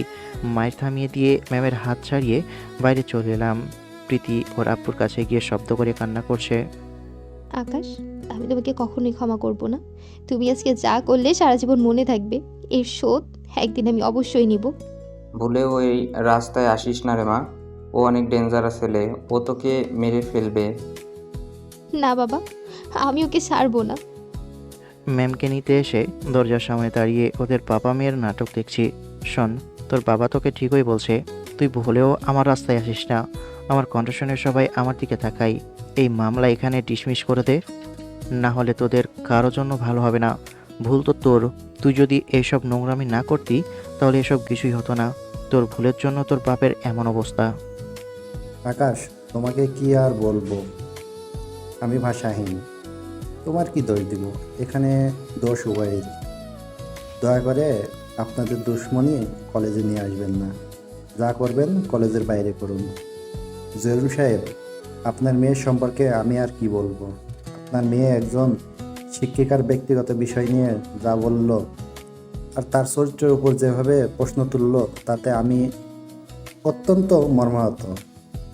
যা বুঝলাম, আপনার থেকে আপনার মেয়ে এমন শিক্ষা পেয়েছে। আকাশ বেয়াদব হতে পারে, কিন্তু কখনো একজন শিক্ষককে এমনভাবে অপমান অপদস্থ করেনি। সে ঠিকভাবে সম্মান না করুক, কিন্তু এমনভাবে অসম্মান করেনি। ভিতরে আসতেই জহুরুল হক আর তার মেয়ে আবারও ভয় পেয়ে গেল। ম্যামের হাত ধরে বাইরে নিয়ে এলাম। আশা করি আর কোনো সমস্যা হবে না। আর যদি হয় তাহলে আপনার টেনশন নেওয়ার কোনো প্রয়োজন নেই। এমনভাবে মারলে ওই লোক তোমার কিছু করবে না তো? ওর সে সাহস নেই। জহুরুল হক ভালোভাবেই জানি আমার কিছু করার চেষ্টা করলে তার বিজনেস হারাবে। মনে হচ্ছে এই ম্যানারলেস স্টুডেন্টের জন্য অনেক টেনশন হচ্ছে। টেনশন হবে না, তুমি আমার বোন না? তাই টেনশন করার কোনো প্রয়োজন নেই। এত তাড়াতাড়ি বিধবা হবেন না। আমার কথা শুনে দাঁড়িয়ে গেছে। ঘুরে তাকিয়ে বললাম, সত্যি এত চিন্তা? আমার চোখের দিকে তাকিয়ে আছে। আচ্ছা, আমি সাবধানে থাকবো। আশেপাশে যত স্টুডেন্ট আছে সবাই আমাদের দিকে তাকিয়ে আছে, থাকবে না বা কেন? আমি হার্টলেস কিনা একটা মেয়ের হাত ধরে রেখেছি, তো আবার ম্যামের বিভিন্ন কথা কানে ভেসে আসছে। মুচকি এসে বললাম, দেখুন এখন পুরো কলেজ জেনে গেল আপনার সাথে আমার অবৈধ সম্পর্ক আছে। সত্যি কি আমাদের অবৈধ সম্পর্ক আছে? তুমি তো আমার বর। আমাদের মধ্যে অবৈধ সম্পর্ক কিভাবে হয়? যদি হয় তা হবে পবিত্র এবং বৈধ সম্পর্ক। হাত ছাড়িয়ে দিয়ে বললাম, এবার আপনি আপনার ক্লাসে যান আর আমি আমার ক্লাসে যাই। আমি আবার আমার ক্লাসের দিকে চলে এলাম। আমি জানি প্রিন্সিপালের রুমে ঘটে যাওয়া ঘটনাও কলেজে ছড়াতে সময় নেবে না। তারপর ক্লাস শেষ করে বের হতেই শুনতে পেলাম প্রিন্সিপালের রুমের ঘটনা চারপাশে ছড়িয়ে পড়েছে। কলেজ বেশ গরম। কলেজের সবাই কেমন করে যেন তাকাচ্ছে। এমনিতেই আগে ভয় পেত, এখন মনে হচ্ছে আরও বেশি ভয় পাচ্ছে। ক্যান্টিনে এলাম। হাবিব আর বাকিদের দেখে ওদের কাছে গিয়ে বসে পড়লাম। আজকে কলেজে তো তোর চর্চা চলছিল ভাই, তুই কি করেছিসটা কি তাই বলতো? ইচ্ছে করছিল তো ওখানেই পৌঁছে দিতে। আসার সময় খাবার জন্য বলে এসেছিলাম, তাই খাবার দিয়ে গেল। যদি জহিরুল হক আজকে সব কিছু মিটমাট করে নেই তাহলে তার জন্য ঠিক আছে। এর থেকে বেশি কিছু করতে চাইলে ওর এমন অবস্থা করব যে মৃত্যুর আগ পর্যন্ত আফসোস করবে। সে যদি বুদ্ধিমান হয় তাহলে চুপচাপ থাকবে, আর যদি মাথা মোটা হয় তাহলে তার সব কিছু যাবে। প্রীতি যা যা করলো এটা মোটেও ঠিক করেনি। কয়েকদিন কলেজে আসবে না এটা নিশ্চিত থাক। কথা বলতে বলতে খাওয়া শেষ করে ক্যান্টিন থেকে বেরিয়ে এলাম। স্যার, আমাকে কি এখান থেকে সত্যি সত্যিই বিদায় নিতে হবে? আবার কোথায় যাব? আপনাকে এই কলেজ থেকে কে বিদায় দিচ্ছে? আপনার কোথাও যাওয়ার প্রয়োজন নেই। সত্যি কি আকাশের সাথে আপনার বিয়ে হয়েছে? পারিবারিকভাবে বিয়ে ঠিক হয়েছে, সামনে শুক্রবার বিয়ে। আপনি প্রথম দিন কত কিছুই বললেন, আর সেই ছেলেকে কিনা বিয়ে করলেন? না আসলে স্যার, ওকে ওকে, এখন সামনে আর কিছু না হলেই আলহামদুলিল্লাহ, একটু কেয়ারফুল থাকবেন। তারপর কলেজ থেকে বেরিয়ে চলে আসি। রাতে খাওয়ার সময় আব্বুকে বললাম, আজকে কলেজে কি হলো? আব্বু চুপচাপ শুনে গেল। আর তো কম হয়ে গিয়েছে, আরও মারা উচিত ছিল। মেরে হাত পা ভেঙে দিতে হতো, ওর মুখটাই সেলাই করে দিতে হতো। সাইকো শুধু উনি না, তার বাবাও। আমি তো ওনাকে ইনোসেন্ট ভেবেছিলাম। আল্লাহ যেন আর কোনো প্রবলেম না হয়। যদি আর কিছু করে তাহলে ওরা বাবা মেয়েকে জেলে পাঠাবো আর বিজনেসের পারো বাঁচাবো। আমার মনে হয় না আর কিছু করার চেষ্টা করবে। আমার সম্পর্কে ভালো করেই জানে। কথা বলতে বলতে খাওয়া শেষ করে রুমে চলে আসি। দেখতে দেখতে কয়েকদিন গেল। প্রীতি আর তার বাবা এখন পর্যন্ত কিছু করেনি। প্রীতি তো কলেজেই আসেনি। আজকে বেশ ধুমধামের সাথেই বিয়ে হলো। বাসর ঘরে প্রবেশ করলাম। ম্যাম বিছানার মাঝখানে বসে আছে। ধীরে ধীরে বিছানার কাছে গেলাম। হঠাৎ করেই হার্টবিট বেড়ে গেল। রুমকে বেশ সুন্দর করে সাজানো হয়েছে। সাদা বিছানা গোলাপের পাপড়ির জন্য লাল হয়ে আছে। বিছানায় বসে ঘোমটা সরিয়ে দিলাম। গাল লজ্জায় লাল হয়ে আছে। লজ্জা মাখা চোখে আমার দিকে তাকিয়ে আছে। তারপর বাকিটা ইতিহাস। পরের দিন সকালে ঘুম ভাঙতে দেখি ড্রেসিং টেবিলের সামনে দাঁড়িয়ে কাপড় ঠিক করছে। উঠে পিছন থেকে জড়িয়ে ধরে কাঁধে মাথা রাখতেই স্টপ হয়ে গিয়েছে। আয়নার দিকে তাকিয়ে বললাম, এত তাড়াতাড়ি শাওয়ার নেওয়া হয়ে গেল? তো কি করতাম? আবারও তো গোসল করতে হবে। আমার কথা শুনে ফর্সাকাল দুটো লাল হয়ে গেল। এত লজ্জা কোথা থেকে আসে? ছেড়ে দিয়ে ঘুরিয়ে কাছে টেনে ঠোঁটের উপর ঠোঁট রাখতেই রেসপন্স করে। বেশ কিছুক্ষণ পরে শুয়ে শুয়ে কিল দিচ্ছে। ঘুম থেকে আগে উঠতে কি হয়েছিল? আবার শাওয়ার নিতে হবে। তো উঠে ধরে করে উঠিয়ে নিতেই আবার বুকে মুখ লুকিয়ে নিল। ওয়াশরুমে এসে ঝর্ণা ছেড়ে দিলাম। কল থেকে নামিয়ে পিছন থেকে জড়িয়ে ধরে কাঁধে মাথা রেখে বললাম, আপনার ভাই কি শুধরেছে না পিটানি দিয়ে ঠিক করতে হবে? মায়ের উপর কোনো ওষুধ নেই, বুঝেছেন? তুমি এত সাইকো কেন? মুখে মারপিট ছাড়া আর কোনো কথা নেই? ঘুরিয়ে একটু মাথা নিচু করে চোখে চোখ রেখে বললাম, এসব তো কিছুই না। ভয় করছে না? দেখা গেল রাগের মাথায় আপনাকেও পিটাতে শুরু করলাম। আমি এমন কোনো কাজই করব না যেটার জন্য তুমি আঘাত করবে। আর তুমি আমাকে আঘাত করতেই পারবে না। তাই না? তারপর গোসল শেষ করে বেরিয়ে আসি। ওখানে কি হলো জানতে চেয়ে লজ্জায় পড়বেন না। আর সিঙ্গেল মানুষ, আপনারা তো কিসের আগ্রহ শুনি? যদিও আমি সিঙ্গেল, এর মধ্যে বেশ কিছু মাস গেল প্রীতি আমার সামনে এসে দাঁড়ায়নি। সেই ধুলাইয়ের পর থেকে ওরা বাবা মেয়ে একদম চুপচাপ হয়ে গিয়েছে। এমন চুপচাপ থাকলে ওদের জন্য ভালো, না হলে ওদের কি করব নিজেও জানি না। গল্পটা এই পর্যন্তই। ভালো লাগলে লাইক কমেন্ট শেয়ার করবেন, আর বন্ধুদের সাথে শেয়ার তো অবশ্যই করবেন। ধন্যবাদ।